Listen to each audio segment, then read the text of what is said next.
ಚದುರಂಗ ವಿಶೇಷ ಚರ್ಚಾ ಕಾರ್ಯಕ್ರಮಕ್ಕೆ ಸ್ವಾಗತ. ನಾನು ಸುಕನ್ಯಾ ಪರಮೇಶ್. ಮೊದಲು ಚುನಾವಣೆಗೆ ನಿಲ್ತಾ ಇದ್ರು ಅಂದ್ರೆ ಕೆಲವೊಂದಷ್ಟು ಸ್ಕೀಮ್ಗಳನ್ನ ಘೋಷಣೆ ಮಾಡ್ತಾ ಇದ್ರು. ಲೈಕ್ ಹೆಂಗೆ ಅಂತ ಅಂದ್ರೆ ಕಚ್ಚಾ ರಸ್ತೆಯನ್ನ ಪಕ್ಕಾ ರಸ್ತೆ ಮಾಡ್ತೀವಿ, ಕೆಲವೊಂದಷ್ಟು ಮೂಲಭೂತ ಸೌಕರ್ಯಗಳನ್ನ ಒದಗಿಸ್ಕೊಡ್ತೀವಿ, ರಸ್ತೆ ಸರಿ ಇಲ್ಲ ಅಂದ್ರೆ ರಸ್ತೆ ಮಾಡಿಸ್ಕೊಡ್ತೀವಿ, ಇಲ್ಲ ಏನೋ ಚರಂಡಿ ಸಮಸ್ಯೆ ಇದೆ ಅಂದ್ರೆ ಅದನ್ನ ಮಾಡಿಸ್ಕೊಡ್ತೀವಿ, ಮೂಲಭೂತ ಸೌಕರ್ಯಗಳನ್ನ ಒದಗಿಸಿಕೊಡುವುದಾಗಿ ಎಲ್ಲೋ ಒಂದ್ ಕಡೆ ಹೇಳ್ತಾ ಇದ್ದಂತಹ ಪಕ್ಷಗಳು ಇದೀಗ ಬೇರೆ ರೂಟ್ ಅನ್ನ ಹಿಡಿತಾ ಇದ್ದಾವೆ. ಅಂದ್ರೆ ಗ್ಯಾರಂಟಿ ಸ್ಕೀಮ್ಗಳನ್ನ ತರ್ತಾ ಇದ್ದಾವೆ. ಇವಾಗ ಅವನ್ನೆಲ್ಲ ಮೂಲಭೂತ ಸೌಕರ್ಯಗಳನ್ನ ಏನ್ ಘೋಷಣೆ ಮಾಡ್ತಿದ್ರು ಅದನ್ನ ಹೊರತುಪಡಿಸಿ ಬೇಳೆ ಫ್ರೀ ಆಗಿ ಕೊಡ್ತೀವಿ, ಅಕ್ಕಿ ಫ್ರೀ ಆಗಿ ಕೊಡ್ತೀವಿ, ಒಂದು ಟೋಕನ್ ಅನ್ನ ಕೊಟ್ಟಿದೀವಿ, ಆ ಟೋಕನ್ ಇಟ್ಕೊಂಡ್ಬಿಡಿ, ನಿಮ್ಗೆ ಅಲ್ಲಿ ಅಂಗಡಿ ಹತ್ರ ಹೋದ್ರೆ ಏನೋ ಒಂದ್ ಸಿಗುತ್ತೆ ಅನ್ನೋ ರೀತಿನಲ್ಲಿ ರಾಜಕೀಯ ಪಕ್ಷಗಳು ದಾಳವನ್ನ ಉರುಳಿಸ್ತಾ ಇದ್ದಾವೆ. ಅವು ಕೂಡ ಆಯಾ ಪಕ್ಷಗಳು ಚುನಾವಣೆಯಲ್ಲಿ ಗೆಲ್ಲೋದಕ್ಕೋಸ್ಕರ. ಹಾಗಾಗಿ ಎಲ್ಲೋಗ್ತಾ ಇದೆ, ಏನ್ ಮುಟ್ಟುತ್ತಾ ಇದೆ, ರಾಜಕೀಯ ಪಕ್ಷಗಳು ಮಾಡ್ತಾ ಇರುವಂತಹ ರಣತಂತ್ರದಿಂದ ಎಲ್ಲೋ ಒಂದ್ ಕಡೆ ಜನಸಾಮಾನ್ಯರಿಗೆ ಹೊಡೆತ ಬೀಳ್ತಾ ಇದ್ಯಾ? ಹಾಗಾದ್ರೆ ಇವಾಗಿನ ಸದ್ಯದ ಪರಿಸ್ಥಿತಿ ಯಾವ ರೀತಿ ಆಗಿದೆ? ಒಂದ್ ಕಡೆನಲ್ಲಿ ಬಿಜೆಪಿ ಹೇಳ್ತಾ ಇದೆ ಪಂಚ ರಾಜ್ಯಗಳಲ್ಲಿ ಎಲ್ಲೋ ಒಂದ್ ಕಡೆ ಗ್ಯಾರಂಟಿ ಸ್ಕೀಮ್ಗಳನ್ನ ತರ್ತಾ ಇದೆ, ಅದು ಕೂಡ ಘೋಷಣೆ ಮಾಡಿರುವಂತದ್ದು. ಮೊದಲಿಗೆ ಅಪೋಸ್ ಮಾಡಿದಂತದ್ದು ಬಿಜೆಪಿ, ಆದ್ರೆ ಇದೀಗ ಪಂಚರಾಜ್ಯಗಳಲ್ಲಿ ಅದನ್ನು ಕೂಡ ತರ್ತಾ ಇದೆ. ಈ ಎಲ್ಲಾ ವಿಚಾರಕ್ಕೆ ಸಂಬಂಧಪಟ್ಟಂತೆ ಇಂದಿನ ಚರ್ಚಾ ಕಾರ್ಯಕ್ರಮದಲ್ಲಿ ಚರ್ಚೆ ಮಾಡ್ತಾ ಹೋಗೋಣ. ಇಂದಿನ ಚರ್ಚೆಯ ವಿಷಯ ಎಲೆಕ್ಷನ್ ಫ್ರೀ ಫೈಟ್.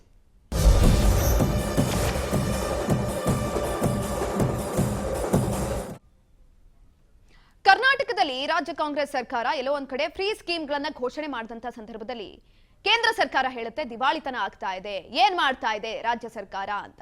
ಆದ್ರೆ ಇದೀಗ ಪಂಚರಾಜ್ಯಗಳಲ್ಲಿ ಫ್ರೀ ಸ್ಕೀಮ್ಗಳನ್ನ ತರ್ತಾ ಇದೆ. ಯಾಕೆ ತರ್ತಾ ಇರುವಂತದ್ದು? ಅವಶ್ಯಕತೆ ಇತ್ತ? ಅಪೋಸ್ ಮಾಡಿದಂತ ಬಿಜೆಪಿ ಇವಾಗ ಯಾಕೆ ಫ್ರೀ ಸ್ಕೀಮ್ ಮೊರೆ ಹೋಗ್ತಾ ಇದೆ? ಹಾಗಾದ್ರೆ ಬಿಜೆಪಿ ಕೂಡ ಎಲ್ಲೋ ಒಂದ್ ಕಡೆ ಕಾಂಗ್ರೆಸ್ ಮಾಡಿದ್ದನ್ನ ಕಾಪಿ ಮಾಡ್ತಾ ಇದ್ಯಾ? ಈ ಎಲ್ಲಾ ವಿಚಾರಗಳ ಕುರಿತಾಗಿ ಚರ್ಚೆ ಮಾಡ್ತಾ ಹೋಗೋಣ. ಅದಕ್ಕಿಂತ ಮುಂಚೆ ನಾನು ಅತಿಥಿಗಳನ್ನ ವೆಲ್ಕಮ್ ಮಾಡ್ಕೊಳ್ತೀನಿ. ಕಾಂಗ್ರೆಸ್ ವಕ್ತಾರರಾಗಿ ಬಾಲಕೃಷ್ಣ ಯಾದವ್ ಅವರು ನಮ್ಮ ಜೊತೆ ಜಾಯ್ನ್ ಆಗಿದ್ದಾರೆ. ಸರ್, ಕಾರ್ಯಕ್ರಮಕ್ಕೆ ಸ್ವಾಗತ. ಜೊತೆಯಲ್ಲಿ ಬಿಜೆಪಿ ವಕ್ತಾರರಾಗಿ ಗೋವಿಂದ್ ರಾಜು ನಮ್ಮ ಜೊತೆ ಜಾಯ್ನ್ ಆಗಿದ್ದಾರೆ. ಸರ್, ಕಾರ್ಯಕ್ರಮಕ್ಕೆ ಸ್ವಾಗತ. ನಮಸ್ಕಾರ ಮೇಡಮ್. ನಾನು ಮೊದಲನೇದಾಗಿ ಬಿಜೆಪಿ ಅವರಿಗೆ ಈ ಒಂದು ಸಂದರ್ಭದಲ್ಲಿ ಪ್ರಶ್ನೆಯನ್ನ ಕೇಳಬೇಕು. ಯಾಕಂತ ಅಂದ್ರೆ ಕರ್ನಾಟಕದಲ್ಲಿ ಮೊದಲಿಗೆ ಗ್ಯಾರಂಟಿ ಸ್ಕೀಮ್ಗಳನ್ನ ತಂದಂತಹ ಸಂದರ್ಭದಲ್ಲಿ ನೀವೇ ಅಪೋಸ್ ಮಾಡ್ತೀರಾ, ಸರಿ ಇಲ್ಲ, ಎಲ್ಲೋ ಒಂದ್ ಕಡೆ ಜನರು ಸೋಂಬೇರಿ ಆಗ್ತಿದ್ದಾರೆ, ಆರ್ಥಿಕ ದಿವಾಳಿತನ ಆಗ್ತಾ ಇದೆ ಅಂತ. ಆದ್ರೆ ಇವಾಗ ಪಂಚರಾಜ್ಯಗಳಲ್ಲಿ ನೀವೇ ಫ್ರೀ ಸ್ಕೀಮ್ಗಳನ್ನ ಘೋಷಣೆ ಮಾಡ್ತೀರಾ, ಏನ್ ಹೇಳ್ತೀರಾ? ನೋಡಿ ಮೇಡಮ್, ಮೊದಲನೇದಾಗಿ ನಾವು ಗ್ಯಾರಂಟಿಗಳನ್ನ ವಿರೋಧ ಮಾಡಿಲ್ಲ. ವಿರೋಧ ಯಾಕೆ ಅನ್ನೋದಾದರೆ, ಈ ಕರ್ನಾಟಕದಲ್ಲಿ ಗ್ಯಾರಂಟಿ ಗ್ಯಾರಂಟಿ ಹೆಸರೇಳಿ ಬಂದಂಥ ಸರ್ಕಾರ ಈ ಒಂದು 136 ಸೀಟ್ ಕೊಟ್ಟರಲ್ಲ ಜನಕ್ಕೆ ಏನು ವಾಪಸ್ ಕೊಡ್ತಾ ಇದ್ದೀವಿ ಅಂದರೆ, ಇವತ್ತು ಕರ್ನಾಟಕದಲ್ಲಿ ನೋಡೋವಂಥ ವಿಚಾರ ಬಂದರೆ ಇವತ್ತು ಗ್ಯಾರಂಟಿ ಕೊಟ್ಬಿಟ್ಟಿದ್ದೀವಿ, ಇನ್ನೇನು ಮಾಡೋ ಕೆಲಸ ಇಲ್ಲ ಅಂತ ಹೇಳ್ಬಿಟ್ಟು ಇವತ್ತು ಕರ್ನಾಟಕದ ಮುಖ್ಯಮಂತ್ರಿಗಳು ಮತ್ತು ಉಪಮುಖ್ಯಮಂತ್ರಿಗಳು ಇವತ್ತು ರಾಜ್ಯದಲ್ಲಿ ಓಡಾಡ್ಕೊಂಡು ಹೇಳ್ತಾ ಇರೋದು ನೋಡ್ತಾ ಇದ್ದೀವಿ. ನಾವು ಇದರಲ್ಲಿ ಹೇಳೋವಂಥದ್ದು ಏನಿದ್ರೆ, ನೀವು ಕೊಡದೇ ಆದರೆ ನೀವೊಂದು ಫ್ರೀ ಬಜೆಟ್ ಅಂತ ಮಾಡಿದ್ದೀರ. ಬಜೆಟ್ಗೆ ಇಷ್ಟಿಂತ ಹಣವನ್ನು ಇಟ್ಟಿದ್ದಾದ್ಮೇಲೆ ನೀವು ಅಭಿವೃದ್ಧಿಗೆ ಹಣ ಕೊಡಬೇಕಾಯಿತು. ಇವತ್ತು ಅಭಿವೃದ್ಧಿಗೆ ಹಣ ಕೊಡದಲ್ಲ, ಇವತ್ತು ಎಲ್ಲ ಶಾಸಕರುಗಳು ಇವತ್ತು ಯಾವುದೇ ಕೆಲಸ ಇಲ್ದಲೆ ಮನೇಲಿ ಮಲ್ಕೊಳ್ಳೋಂಥ ಪರಿಸ್ಥಿತಿ ನಿರ್ಮಾಣ ಆಗಿದೆ. ಈ ಆಗೋದಕ್ಕೆ ಕಾರಣ ಏನಂದರೆ, ನೀವು ಏನು 17 ಬಜೆಟ್ ಮಂಡಿಸಿದಂಥ ಸನ್ಮಾನ್ಯ ಸಿದ್ದರಾಮಯ್ಯನವ್ರಿಗೆ ನೀವು ಈ ಥರ ಗ್ಯಾರಂಟಿ ಸ್ಕೀಮ್ ಕೊಡೋದ್ರಿಂದ ನಾವು ಯಾವ ರೀತಿಯಾದ ಒಂದು ಅನುದಾನಗಳನ್ನ ಕೊಡಬೇಕು ಅಂತೇಳಿ ಪ್ರೀ ಪ್ಲ್ಯಾನ್ ಮಾಡಬೇಕಾಯಿತು. ಇವ್ರ ಉದ್ದೇಶ ಇದ್ದಿದ್ದಷ್ಟೇ ಏನು ಅಂದರೆ, ಚುನಾವಣೆ ಗೆದ್ದುಬಿಟ್ರೆ ಆಮೇಲೆ ಏನು ಬೇಕಾದ್ರೂ ಮಾಡ್ಕೊಳ್ಳೋಣ ಅಂತ. ಇಂಥ ಪರಿಸ್ಥಿತಿಯಲ್ಲಿ ಸಮಸ್ಯೆ ಯಾರಿಗಾಗಿರ್ತಕ್ಕಂಥದ್ದು? ಜನರಿಗೆ. ಇವತ್ತು ಜನರಿಗೆ ಗ್ಯಾರಂಟಿ ಕೊಡ್ತೀನಿ ಅಂತ ಹೆಸರು ಹೇಳ್ಬಿಟ್ಟು ಮೇಡಮ್, ಒಂದು ಅಬಕಾರಿ ಬೆಲೆನ ಜಾಸ್ತಿ ಮಾಡಿದ್ರು. ಅಬಕಾರಿನಲ್ಲಿ ಒನ್ ಟೈಮ್ ಮಾಡಿದ್ದಲ್ಲ, 15ರಿಂದ 20% ಏಕಾಏಕಿ ಜಾಸ್ತಿ ಮಾಡಿದ್ರು. ಸ್ಟಾಂಪ್ ಮುದ್ರಾಂಕ ಶುಲ್ಕ ಅಂತ ಹೇಳ್ಬಿಟ್ಟು ಅದನ್ನು ಜಾಸ್ತಿ ಮಾಡಿದ್ರು. ಮತ್ತೆ ಹಾಲಿನ ಬೆಲೆ ಜಾಸ್ತಿ ಮಾಡಿದ್ರು. ಪ್ರತಿಯೊಂದು ಬೆಲೆ, ಇಂಥದ್ದು ಬೆಲೆ ಏರಿಕೆ ಆಗಿಲ್ಲ ಅನ್ನೋ ವಿಚಾರನೇ ಇಲ್ಲ ಮೇಡಮ್. ಇದ್ರ ಜೊತೆಯಲ್ಲಿ ಮೇಡಮ್, ಮೊದಲು ಒಂದು ಡೆತ್ ಸರ್ಟಿಫಿಕೇಟು ಮತ್ತು ಬರ್ತ್ ಸರ್ಟಿಫಿಕೇಟ್ ತಗೊಳೋದಕ್ಕೆ 10 ರೂಪಾಯಿ ಕೊಟ್ಟಿದ್ರೆ ನಮಗೆ ಬೆಂಗಳೂರನ್ನು ಮತ್ತೆ ಎಲ್ಲ ನಮ್ಮ ಕರ್ನಾಟಕವನ್ನೆಲ್ಲ ಹೋದ್ರೆ ನಮಗೆ ಆ ಒಂದು ಸರ್ಟಿಫಿಕೇಟ್ ಕೊಡೋದಕ್ಕೆ 10 ರೂಪಾಯಿ ಕಟ್ಟಿಸ್ಕೊಂಡು ಕೊಡ್ತಾ ಇದ್ರು. ಇವತ್ತು ಅದನ್ನು ಕೂಡ ಹೋಗ್ಬಿಟ್ಟು ಸುಮಾರು 100 ರೂಪಾಯಿ ಕಟ್ಟಿ ತಗೊಳ್ಳೋಂಥ ಪರಿಸ್ಥಿತಿ ನಿರ್ಮಾಣ ಮಾಡಿದ್ದು ಇದೇ ಸರ್ಕಾರ. ಅದ್ರ ಜೊತೆಯಲ್ಲಿ ಇವತ್ತು ನೀರನ್ನು ಕೂಡ ನಾವು ಬೆಲೆ ಜಾಸ್ತಿ ಮಾಡಿದಲ್ಲೇ ಕೊಡೋಕ್ಕಾಗಲ್ಲ ಅಂತ ಪರಿಸ್ಥಿತಿ ಬಂದು ಇವತ್ತು ಬೆಂಗಳೂರಿನಲ್ಲಿ ಯಾವುದೇ ಒಂದು ನೀರಿನ ಕನೆಕ್ಷನ್ ಕೊಡಬೇಕಾದ್ರೆ ಅದಕ್ಕೆ ಪರೋಟ ಚಾರ್ಜಸ್ಸು ಮತ್ತೊಂದು ಚಾರ್ಜಸ್ ಅಂತ ಹೇಳ್ಬಿಟ್ಟು ಬೇಕಾಬಿಟ್ಟು ಅವರಿಗೆ ಒಂದು ತೆರಿಗೆನ ಹಾಕೋಂಥ ಕೆಲಸ ಮಾಡಿದ್ರು. ಕಸ ಸೆಸ್ ಅಂತ ಹೇಳ್ಬಿಟ್ಟು ಅದಕ್ಕೆ ಎಕ್ಸ್ಟ್ರಾ ಹಾಕೋಂಥದ್ದು ಮಾಡಿದ್ರು. ಇದ್ರ ಜೊತೆಯಲ್ಲಿ ಒಟ್ಟು ಪ್ರಾಪರ್ಟಿ ಟ್ಯಾಕ್ಸನ್ನು ಕೂಡ ಜಾಸ್ತಿ ಮಾಡೋಂಥ ಕೆಲಸ ಮಾಡಿದ್ರು. ಇಷ್ಟೆಲ್ಲ ಜಾಸ್ತಿ ಮಾಡಿದ್ರು, ಗ್ಯಾರಂಟಿ ಕೊಡೋದಕ್ಕೆ ತಿನ್ಕಾಡ್ತಾ ಇದ್ದಾರೆ. ಇವತ್ತು ಕಂಟಿನ್ಯೂಸ್ ಆಗಿ ಇವ್ರಿಗೆ ಪ್ರತಿ ತಿಂಗಳು ಗ್ಯಾರಂಟಿ ಹಾಕಕ್ಕೆ ಆಗ್ತಲೇ ಇಲ್ಲ. ಅದರಲ್ಲಿ 2 ತಿಂಗಳದು ಕೋತಾ ಮಾಡಿದ್ರು, 5,000 ಕೋಟಿ ಅಷ್ಟನ್ನು ತಿಂದಾಕ್ಬಿಟ್ರು. ಸೊ ಈ ರೀತಿಯಾದ ವಾತಾವರಣ ಸೃಷ್ಟಿ ಆಗ್ತಾ ಇರೋದು ಯಾಕೆ ಅಂದ್ರೆ ಇವತ್ತು ಕಾಂಗ್ರೆಸ್ಸಿನ ಎಲ್ಲ ಒಂದ್ ಕಡೆ ಒಂದು ಒಳ್ಳೆ ರೀತಿಯ ಆರ್ಥಿಕ ನೀತಿ ತರದೇ ಇಲ್ಲ ಇರೋದು. ಇವತ್ತು ಕರ್ನಾಟಕದ ಇವತ್ತು ಖಜಾನೆ ಖಾಲಿ ಆಗ್ತಾ ಇದೆ. ಇದ್ರ ಬಗ್ಗೆ ನಾವು ಪ್ರಶ್ನೆ ಮಾಡಬೇಕು. ಯಾಕೆಂದ್ರೆ ಇವತ್ತು ಗ್ಯಾರಂಟಿ ಕೊಡೋದು ಒಂದು ಒಂದು ಒಳ್ಳೆ ರೀತಿ ಆದ್ರೂ ಅದನ್ನ ಯಾವ ರೀತಿ ಕೊಡ್ತೀವಿ ಅನ್ನೋದು ಬಹಳ ಇಂಪಾರ್ಟೆಂಟ್ ಆಗುತ್ತೆ ಮೇಡಮ್. ಗ್ಯಾರಂಟಿನ ಕೊಡಿ, ಯಾರಿಗೆ ಕೊಡಬೇಕು, ಯಾರು ಉಳ್ಳವರಿಗೆ ಮತ್ತೆ ಉಳ್ಳದೇ ಇರೋರಿಗೆ ಅದನ್ನ ಹಂಚಿ ಯಾವ ರೀತಿ ಕೊಡಬೇಕು ಅಂತ ಹೇಳ್ಬಿಟ್ಟು, ನಾನು ಚುನಾವಣೆ ಗೆಲ್ಲಬೇಕು ಅಂತ ಹೇಳ್ಬಿಟ್ಟು ಕಾಕಾ ಪಾಟೀಲ ನಿನಗೂ ಫ್ರೀ, ಮಾದೇವಪ್ಪ ನಿನಗೂ ಫ್ರೀ ಅಂತ ಹೇಳ್ಬಿಟ್ಟು ಇವತ್ತೆಲ್ಲ ವಾಪಸ್ ಕೊಡು ಮಾದೇವಪ್ಪ, ವಾಪಸ್ ಕೊಡು ಕಾಕಾ ಪಾಟೀಲ್ ಅನ್ನೋ ಪರಿಸ್ಥಿತಿಗೆ ಬಂದು ಇವತ್ತು ಕರ್ನಾಟಕದ ಸರ್ಕಾರ ನಿಂತಿದೆ. ಇದೇ ರೀತಿ ಮೇಡಮ್ ಇವತ್ತು ಬೇರೆ ರಾಜ್ಯಗಳಲ್ಲಿ ಏನು ಪಂಚರಾಜ್ಯಗಳ ಚುನಾವಣೆ ನಡೀತಾ ಇದೆ, ಅಲ್ಲೂ ಕೂಡ ಏನು ನಮ್ಮ ಕೇರಳ ಇರ್ಬೋದು, ಪಾಂಡಿಚೇರಿ ಇರ್ಬೋದು, ತಮಿಳುನಾಡು ಇರ್ಬೋದು, ಅಸ್ಸಾಂ ಇರ್ಬೋದು, ಪಶ್ಚಿಮ ಬಂಗಾಳ ಇರ್ಬೋದು, ಇಲ್ಲೂ ಕೂಡ ಇವತ್ತು ರಾಜಕೀಯ ಪಕ್ಷಗಳು ಹೆಂಗಾಗ್ಬಿಟ್ಟಿದೆ ಅಂದ್ರೆ ಗ್ಯಾರಂಟಿ ಘೋಷಣೆ ಮಾಡದಲ್ಲೇ ಇದ್ರೆ ನಾವು ರಾಜಕೀಯನೇ ಮಾಡೋಕ್ಕಾಗಲ್ಲ, ರಾಜಕೀಯದಲ್ಲಿ ಗೆಲ್ಲಕ್ಕೆ ಆಗಲ್ಲ ಅಂತ ಪರಿಸ್ಥಿತಿ ನಿರ್ಮಾಣ ಕಾರಣ ಇವತ್ತು ಕಾಂಗ್ರೆಸ್. ಇವತ್ತು ನಾವು ಕೂಡ ಯಾಕೆ ಅಂತಂದ್ರೆ ಅನೌನ್ಸ್ ಮಾಡ್ತಾ ಇರೋದು, ಇವತ್ತು ರಾಜಕೀಯವಾಗಿ ನಾವು ಒಂದ್ ಕಡೆ ಗ್ಯಾರಂಟಿ ಅನೌನ್ಸ್ ಮಾಡಿದ್ರು ಯಾವ ರೀತಿ ಅಭಿವೃದ್ಧಿ ಮಾಡಬೇಕು ಅಂತ ಒಂದು ದೂರದೃಷ್ಟಿ ಇಟ್ಕೊಂಡು ಇವತ್ತು ಗ್ಯಾರಂಟಿ ಕೊಟ್ಟಿರ್ತಕ್ಕಂಥ ಕಾಂಗ್ರೆಸ್ನ ರೀತಿಯಲ್ಲಿ ನಾವು ಅಧಿಕಾರಕ್ಕೆ ಬರಬೇಕು ಅಂತ ಹೇಳ್ಬಿಟ್ಟು ಕೊಟ್ಟಿರ್ತಕ್ಕಂಥದ್ದಲ್ಲ. ನಾನು ನಿಮ್ಮ ಹತ್ರ ಮಾತನಾಡ್ತಾ ಹೋಗ್ತೀನಿ. ಈಗ ತಾನೇ ನಮ್ಮ ಜೊತೆ ಜಾಯ್ನ್ ಆಗ್ತಾ ಇರುವಂತಹ ಜೆಡಿಎಸ್ ವಕ್ತಾರರಾದಂತಹ ಸೈಯದ್ ತಹಸೀನ್ ಅವರನ್ನ ನಾನು ಕಾರ್ಯಕ್ರಮಕ್ಕೆ ಸ್ವಾಗತ ಮಾಡ್ಕೊಳ್ತೀನಿ. ಸರ್, ಕಾರ್ಯಕ್ರಮಕ್ಕೆ ಸ್ವಾಗತ. ಸರ್, ನಾನು ನಿಮ್ಮನ್ನ ಮಾತನಾಡ್ತೀನಿ. ಅದಕ್ಕಿಂತ ಮುಂಚೆ ಕಾಂಗ್ರೆಸ್ ವಕ್ತಾರರ ಹತ್ರ ನಾನು ಈ ಒಂದು ಸಂದರ್ಭದಲ್ಲಿ ಒಂದು ಪ್ರಶ್ನೆಯನ್ನ ಕೇಳಬೇಕು. ಈಗ ತಾನೇ ಬಿಜೆಪಿಯವರು ಹೇಳ್ತಾ ಇದ್ರು, ನಾವು ಟಾರ್ಗೆಟ್ ವೆಲ್ಫೇರ್ ಅನ್ನ ಕೊಡ್ತಾ ಇದ್ದೀವಿ, ಆದ್ರೆ ನಿಮ್ಮನ್ನ ಕಾಪಿ ಮಾಡ್ತಾ ಇಲ್ಲ ಅಂತ ಹೇಳುತ್ತೆ. ಏನ್ ಹೇಳ್ತೀರಾ? ನೋಡಿ, ಈಗ ನಾವೇನು 2023ರಲ್ಲಿ ನಮ್ಮ ಪಕ್ಷ ಅಧಿಕಾರಕ್ಕೆ ಬರೋಂಥ ಸಂದರ್ಭದಲ್ಲಿ ಘೋಷಣೆ ಮಾಡಿದಂತಹ ಗ್ಯಾರಂಟಿಗಳು ನಾವು ಅನೌನ್ಸ್ ಮಾಡಿದ ದಿನದಿಂದ ಹಿಡಿದು ಇಲ್ಲಿವರೆಗೂ ಕೂಡ ಒಂದಿಲ್ಲೊಂದು ರೀತಿಯಲ್ಲಿ BJP ತನ್ನ ವರಸೆಗಳನ್ನು ಚೇಂಜ್ ಮಾಡ್ತಾ ಬಂತು. ಆರಂಭದ ದಿನಗಳಲ್ಲಿ ಪ್ರಣಾಳಿಕೆ ಘೋಷಣೆ ಮಾಡಿದಂಥ ಸಂದರ್ಭದಲ್ಲಿ ಇವರ ರಾಜ್ಯಾಧ್ಯಕ್ಷರು ಎಲ್ಲ ಏನಂತ ಹೇಳಿದ್ರು, ನೋಡಿ ಈಗ ಇದು ಯಾವ ಕಾರಣಕ್ಕೂ ಕೂಡ ಗ್ಯಾರಂಟಿ ಇವ್ರ ಕೈಲಿ ಕೊಡ್ಲಿಕ್ಕಾಗಲ್ಲ, ಇವರಿಗೆ ಗ್ಯಾರಂಟಿನ ಸುಮ್ಮನೆ ಬರೀ ಭರವಸೆ ಕೊಡ್ತಿದ್ದಾರೆ ಅಷ್ಟೇ, ಇವರು ಇದು ಈಡೇರಲ್ಲ ಅಂತಕ್ಕಂಥ ಒಂದು ದಾಟಿನಲ್ಲಿ ಹೇಳಿದ್ರು. ಎಲ್ಲ ಚುನಾವಣೆ ಮುಗಿದ ನಂತರ ನಮ್ಮನ್ನೇನ್ ಮಾಡಿದ್ರು, ಎಲ್ಲಾ ಕಡೆ ಹೋದ ಕಡೆ ಆಗ್ರಹ ಪಡಿಸಿದ್ರು, ಗ್ಯಾರಂಟಿ ಇವರು ಸುಳ್ಳು ಹೇಳಿ ಓಟ್ ಹಾಕ್ಸ್ಕೊಂಡ್ಬಿಟ್ರು ಜನರ ಹತ್ರ, ಆದ್ರೆ ಯಾವುದೇ ಗ್ಯಾರಂಟಿಗಳನ್ನ ಕರ್ನಾಟಕದ ಜನತೆಗೆ ಕೊಡ್ಲಿಲ್ಲ, ಕೊಡಕ್ ಆಗೋದಿಲ್ಲ ಇವ್ರ ಕೈಲಿ, ಇದು ಕೊಡೋ ಯೋಗ್ಯತೆ ಇವ್ರಿಗಿಲ್ಲ ಅಂತ ಹೇಳಿದ್ರು. ಅದಾದ ನಂತರ ನಾವೇನ್ ಮಾಡಿದ್ವಿ, ಕೆಲವೇ ದಿನಗಳಲ್ಲಿ ನಾವು ಗ್ಯಾರಂಟಿಯನ್ನ ಘೋಷಣೆ ಮಾಡಿದ್ವಿ. ಅದು ಘೋಷಣೆ ಮಾಡೋದು ಒಂದೇ ಅಲ್ಲ, ಆದೇಶ ಮಾಡಿ ಇವತ್ತು 5 ಗ್ಯಾರಂಟಿಗಳನ್ನ, ಇವತ್ತು ಯಾವ್ಯಾವ ಗ್ಯಾರಂಟಿಗಳು ಅಂತಕ್ಕಂಥದ್ದು ತಮಗೆ ಗೊತ್ತಿದೆ. ಒಂದು ಶಕ್ತಿ ಯೋಜನೆ, ಅನ್ನಭಾಗ್ಯ, ಮತ್ತೆ ಯುವ ನಿಧಿ. ಸರ್, ಆಮೇಲೆ ದಯಮಾಡಿ ಸಂಪೂರ್ಣವಾಗಿ ಚರ್ಚೆ ಮಾಡೋಣ. ಅದಕ್ಕೆ ಎಷ್ಟೊತ್ತಾರೋ ಟೈಮ್ ಆಗಲಿ, ದಯಮಾಡಿ ನಾನು ಮುಗಿದ ನಂತರ ತಾವು ತಿಳಿಸಿ. ಎಲ್ಲ 5 ಪಂಚ ಗ್ಯಾರಂಟಿಗಳನ್ನ ನಾವು ಜನಪ್ರಿಯ ಯೋಜನೆಗಳಾಗಿ ಇವತ್ತು ನಮ್ಮ ಅಧಿಕಾರ 2023ರಿಂದ ಇಲ್ಲಿವರೆಗೂ ಕೂಡ ಒಟ್ಟಾರೆಯಾಗಿ 1,30,30,000 ಕೋಟಿ ರೂಪಾಯಿಯನ್ನ ಈ ರಾಜ್ಯದ ಜನತೆಗೆ ನಾವು ಗ್ಯಾರಂಟಿ ಯೋಜನೆಗಳ ಮುಖೇನ ಈ ರಾಜ್ಯದ ಒಂದು ಸಮಗ್ರ ಅಭಿವೃದ್ಧಿ ಮಾಡಲಿಕ್ಕೆ ಹೊರಟಿದ್ದೀವಿ. ನಾಲ್ಕನೇದಾಗಿ ಏನಂತ ಹೇಳಿದ್ರೆ, 4ನೇ ಅಂಶ ತಾವು ಗಮನಿಸಬೇಕು, ಈ ಬಿಜೆಪಿಯ ನಿಲುವು ನೋಡಿ, ಒಂದು ರಾಜಕೀಯ ಪಕ್ಷಕ್ಕೆ ನಿಲುವು ಅಂತಕ್ಕಂಥದ್ದು ಬಹಳ ಮುಖ್ಯ. ಸ್ಟ್ಯಾಂಡ್. ನಮ್ಮ ತತ್ವ ಸಿದ್ಧಾಂತಗಳೇನಿದೆ, ಅದರಲ್ಲಿ ಸ್ಟ್ಯಾಂಡ್ ಕ್ಲಿಯರ್ ಇರಬೇಕು. ನಾವು ಮಾಡಿರ್ತಕ್ಕಂಥ ಒಂದು ಗ್ಯಾರಂಟಿಗಳನ್ನ ವಿವಿಧ ರೀತಿಯಲ್ಲಿ ಟೀಕೆ ಟಿಪ್ಪಣಿಗಳು ಮಾಡ್ಕೊಂಡು ಇವರು ದೇಶಾದ್ಯಂತ ಸನ್ಮಾನ್ಯ ಮೋದಿಯವರು, ಅಮಿತ್ ಶಾ ಅವರು, ರಾಜ್ಯದ ನಾಯಕರು ಎಲ್ಲ ಮಾಡಿದ್ರು. ಆದ್ರೆ ಇವರು ಪಕ್ಕದ ಮಹಾರಾಷ್ಟ್ರದಲ್ಲಿ ಏನ್ ಮಾಡ್ತಾರೆ, ಇಲ್ಲಿ ಗ್ಯಾರಂಟಿಗಳನ್ನ ಮಾಡಿರ್ತಕ್ಕಂಥದನ್ನ ಫಸ್ಟ್ ಕೊಡಕ್ಕಾಗಲ್ಲ ಅಂದ್ರು, ಆಮೇಲೆ ಕೊಟ್ಟು ತಪ್ಪು ಅಂದ್ರು, ಆಮೇಲೆ ಸರಿಯಾಗಿ ಕೊಡ್ತಿಲ್ಲ ಅಂತಾರೆ. ಅಲ್ಲಿ ಹೋಗಿ ಬಿಹಾರದ ಚುನಾವಣೆ ನಡೀತತೆ, ಇನ್ನು ಕೇವಲ 1 ತಿಂಗಳು ಚುನಾವಣೆ ಇರೋಂಥ ಸಂದರ್ಭದಲ್ಲಿ ಇವರು ಕೊಡ್ಲಿ ಗ್ಯಾರಂಟಿ. ನಾನು ಸಾರ್ವಜನಿಕರಿಗೆ ಖಂಡಿತವಾಗೂ ರಾಜಕೀಕರಣಗೊಳಿಸ್ತಿಲ್ಲ, ಇವರು ಕೂಡ ಗ್ಯಾರಂಟಿಗಳು ಕೊಡ್ಲಿ, ಇವರು ಜನತೆಗೆ ಆ ಯೋಜನೆಯನ್ನು ತಲುಪಿಸ್ಲಿ. ಆದ್ರೆ ಇವರು ತಲುಪಿಸಿರ್ತಕ್ಕಂಥ ರೀತಿ ಏನಂತ ಹೇಳಿದ್ರೆ, ಚುನಾವಣೆ ಕೇವಲ 1 ತಿಂಗಳಿದ್ದಾಗ ಇವರು ನೇರವಾಗಿ ಗ್ಯಾರಂಟಿಗಳನ್ನ ಅಲ್ಲಿ ಅನೌನ್ಸ್ ಮಾಡಿಬಿಟ್ಟು ಬಿಹಾರದಲ್ಲಿ ಇವತ್ತು ಏನು ಮಾಡಿದ್ರು ಅದಕ್ಕೆ ಚುನಾವಣಾ ಆಯೋಗದ ಒಂದು ಸಹಕಾರದಿಂದ ಅನ್ನೋದು ತಮಗೆಲ್ಲ ಗೊತ್ತಿದೆ. 1 ತಿಂಗಳ ಮುಂಚೆ ಅಲ್ಲಿ ಕೊಟ್ಟರು, ಅದು ಕೂಡ ಟೀಕೆಗೆ ಒಳಗಾಯ್ತು. ಅಲ್ಲಿ ನಾವು ಬರ್ತಾ ಇದ್ವಿ, ಅಲ್ಲಿ ಅವರ ಒಂದು ಈ ಗ್ಯಾರಂಟಿಯ ದುರುಪಯೋಗದಿಂದ ಬರಲಿಲ್ಲ. ಮಹಾರಾಷ್ಟ್ರದಲ್ಲಿ ಏನಾಯ್ತು, ಅದೇ ತರ ಆಯ್ತು. ಇವತ್ತು ನೋಡಿ, ನಾವು ಪೂರಕವಾಗಿ ಹೇಳುವಂತೆ ಇವತ್ತು ನಮ್ಮ ಯೋಜನೆಯನ್ನ ಫ್ರೀ ಬೀಸ್ ಎಲ್ಲ ಅಂತ ಅಂದ್ರು. ಯಾಕಂತ ಹೇಳಿದ್ರೆ ಇದು ಫ್ರೀ ಬೀಸ್ ಅನ್ನೋ ಅರ್ಥದಲ್ಲಿ ಬರಲ್ಲ. ಇದು ಕಲ್ಯಾಣ ರಾಷ್ಟ್ರ ನಿರ್ಮಾಣ ಮಾಡ್ಲಿಕ್ಕೋಸ್ಕರ ನಮ್ಮ ಭಾರತೀಯ ಸಂವಿಧಾನದಲ್ಲಿ ರಾಜ್ಯ ನಿರ್ದೇಶಕ ನಿರ್ದೇಶಕ ತತ್ವಗಳಡಿಯಲ್ಲಿ ಪ್ರದತ್ತವಾದ ಅಧಿಕಾರವನ್ನು ಚಲಾಯಿಸಿ ಸನ್ಮಾನ್ಯ ಸಿದ್ದರಾಮಯ್ಯನವರು ಹಾಗೂ ಡಿ ಕೆ ಶಿವಕುಮಾರ್ ಅವರ ಅಧ್ಯಕ್ಷತೆಯಲ್ಲಿ ನಾವು ಇಡೀ ವಿಶ್ವಕ್ಕೆ ಮಾದರಿಯಾಗಂತಹ ಯೋಜನೆಗಳನ್ನು ಭಾರತ ದೇಶದಲ್ಲಿ ಪ್ರಪ್ರಥಮ ಬಾರಿಗೆ ಅವರು ಜನಗಳಿಗೆ ನಾವು ನೀಡ್ತಕ್ಕಂಥದ್ದು ಬರೀ ಸ್ಕೀಮ್ಗಳು ಅವ್ರಿಗೆ ಫ್ರೀ ಬೀಸ್ ಕೊಡ್ತಕ್ಕಂತಹ ಒಂದು ಅರ್ಥದಲ್ಲಿ ವ್ಯಾಖ್ಯಾನ ಬೇಡ. ಇದು ಸಂವಿಧಾನಬದ್ಧವಾದಂತಹ ಅವರ ಹಕ್ಕು. ಹಾಗಾಗಿ ಅದನ್ನ ನಾವು ಜಾರಿಗೊಳಿಸಿದ್ದೇವೆ ಅನ್ನೋದು ಇಡೀ ವಿಶ್ವಕ್ಕೆ ಮಾದರಿ ಆಯ್ತು. ಅದ್ರ ಇಂಪ್ಯಾಕ್ಟ್ ಏನಾಯ್ತು ಅಂತಕ್ಕಂಥದ್ದು ಕೂಡ ತಾವು ನೋಡ್ಬೇಕಾಗುತ್ತೆ.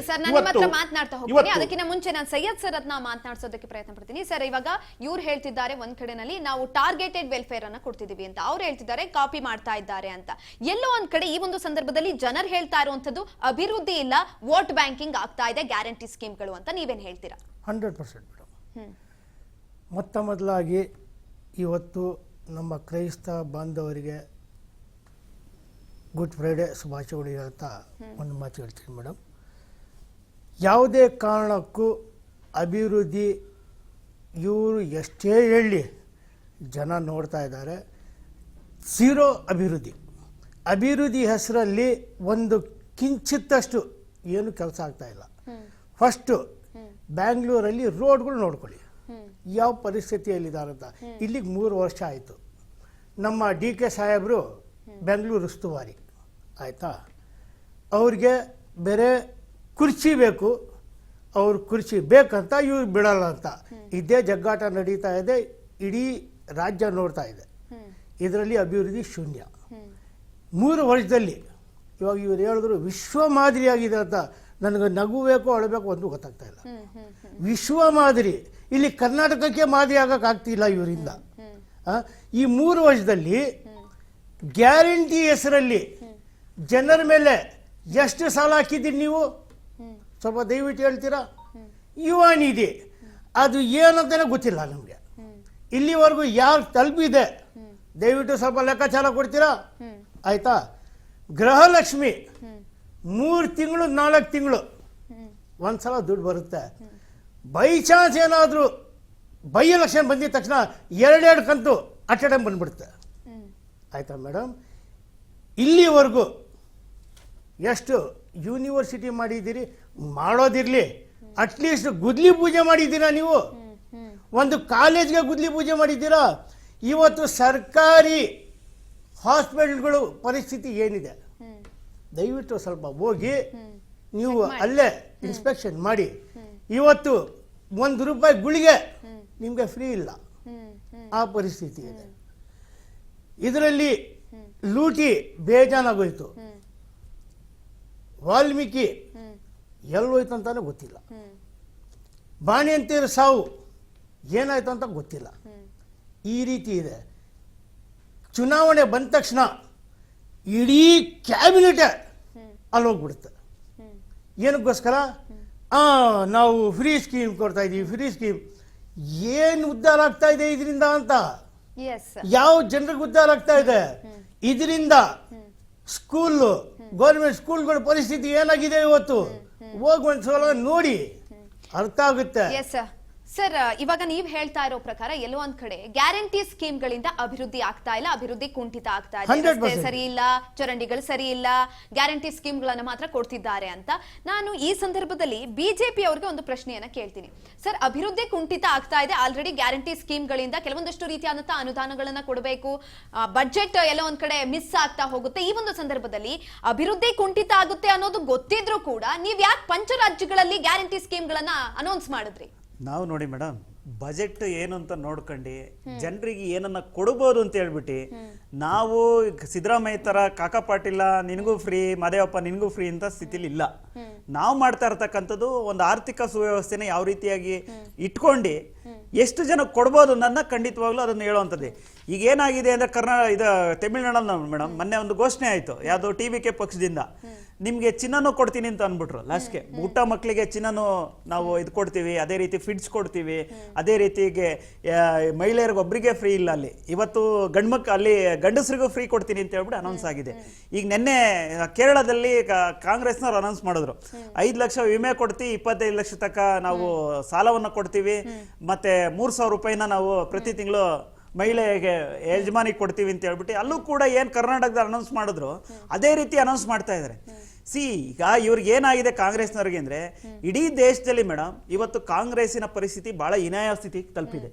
ಸೊ ಈಗ ಆಲ್ರೆಡಿ ನಾವು ಇದಕ್ಕಿಂತ ಮುಂಚೆ ಪಂಚರಾಜ್ಯಗಳ ಚುನಾವಣೆಯಲ್ಲೂ ಇದೇ ಕಾಂಗ್ರೆಸ್ ಭರಪೂರ ಒಂದು ಗ್ಯಾರಂಟಿಗಳನ್ನ ಘೋಷಣೆ ಮಾಡ್ತು, ಆದ್ರೆ ಜನ ಇದಕ್ಕೆ ಮಣೆ ಹಾಕ್ಲಿಲ್ಲ. ಜನಕ್ಕೆ ಗೊತ್ತಾಯ್ತು ಇಡೀ ದೇಶದಲ್ಲಿ ಕಾಂಗ್ರೆಸ್ನವರು ಚುನಾವಣೆ ಗೆಲ್ಲಕ್ಕೋಸ್ಕರ ಈ ಗ್ಯಾರಂಟಿಗಳನ್ನ ಅನೌನ್ಸ್ ಮಾಡ್ಕೊಂಡು ಏನು ರಾಹುಲ್ ಗಾಂಧಿ ಹೇಳ್ತಾ ಇರ್ತಾರಲ್ಲ ಆಲೆಗೆಡ್ಡೆ ಹಾಕಿ ಚಿನ್ನ ತೆಗೆದಂಗೆ ಅಂತ ಹೇಳ್ಬಿಟ್ಟು ಆ ರೀತಿಯಾಗಿ ಎಲ್ಲವೂ ಕೂಡ ನಡೆಯುತ್ತೆ, ಮ್ಯಾಜಿಕ್ ಆಗಿ ಜನ ಒಪ್ಕೊಳ್ತಾರೆ ಅಂತ ಹೇಳ್ಬಿಟ್ಟು ಸರ್ ಇವತ್ತು ಜನರು ಬುದ್ಧಿವಂತರಿದ್ದಾರೆ ಕರ್ನಾಟಕದಲ್ಲಿ. ಮಾತನ್ನ ಹೇಳಿದ್ರು, ಸಾರಿ ಫಾರ್ ದಿ ಇಂಟರಪ್ಷನ್. ಜನಕ್ಕೆ ಗೊತ್ತಾಗ್ತಾ ಇದೆ ಎಲ್ಲೋ ಒಂದ್ ಕಡೆ ಗ್ಯಾರಂಟಿ ಕೊಡ್ತಾ ಇರೋದ್ರಿಂದ ಜನರಿಗೆ ಗೊತ್ತಾಗ್ತಾ ಇದೆ ಇದು ವೋಟ್ ಬ್ಯಾಂಕಿಂಗ್ ಅಂತ.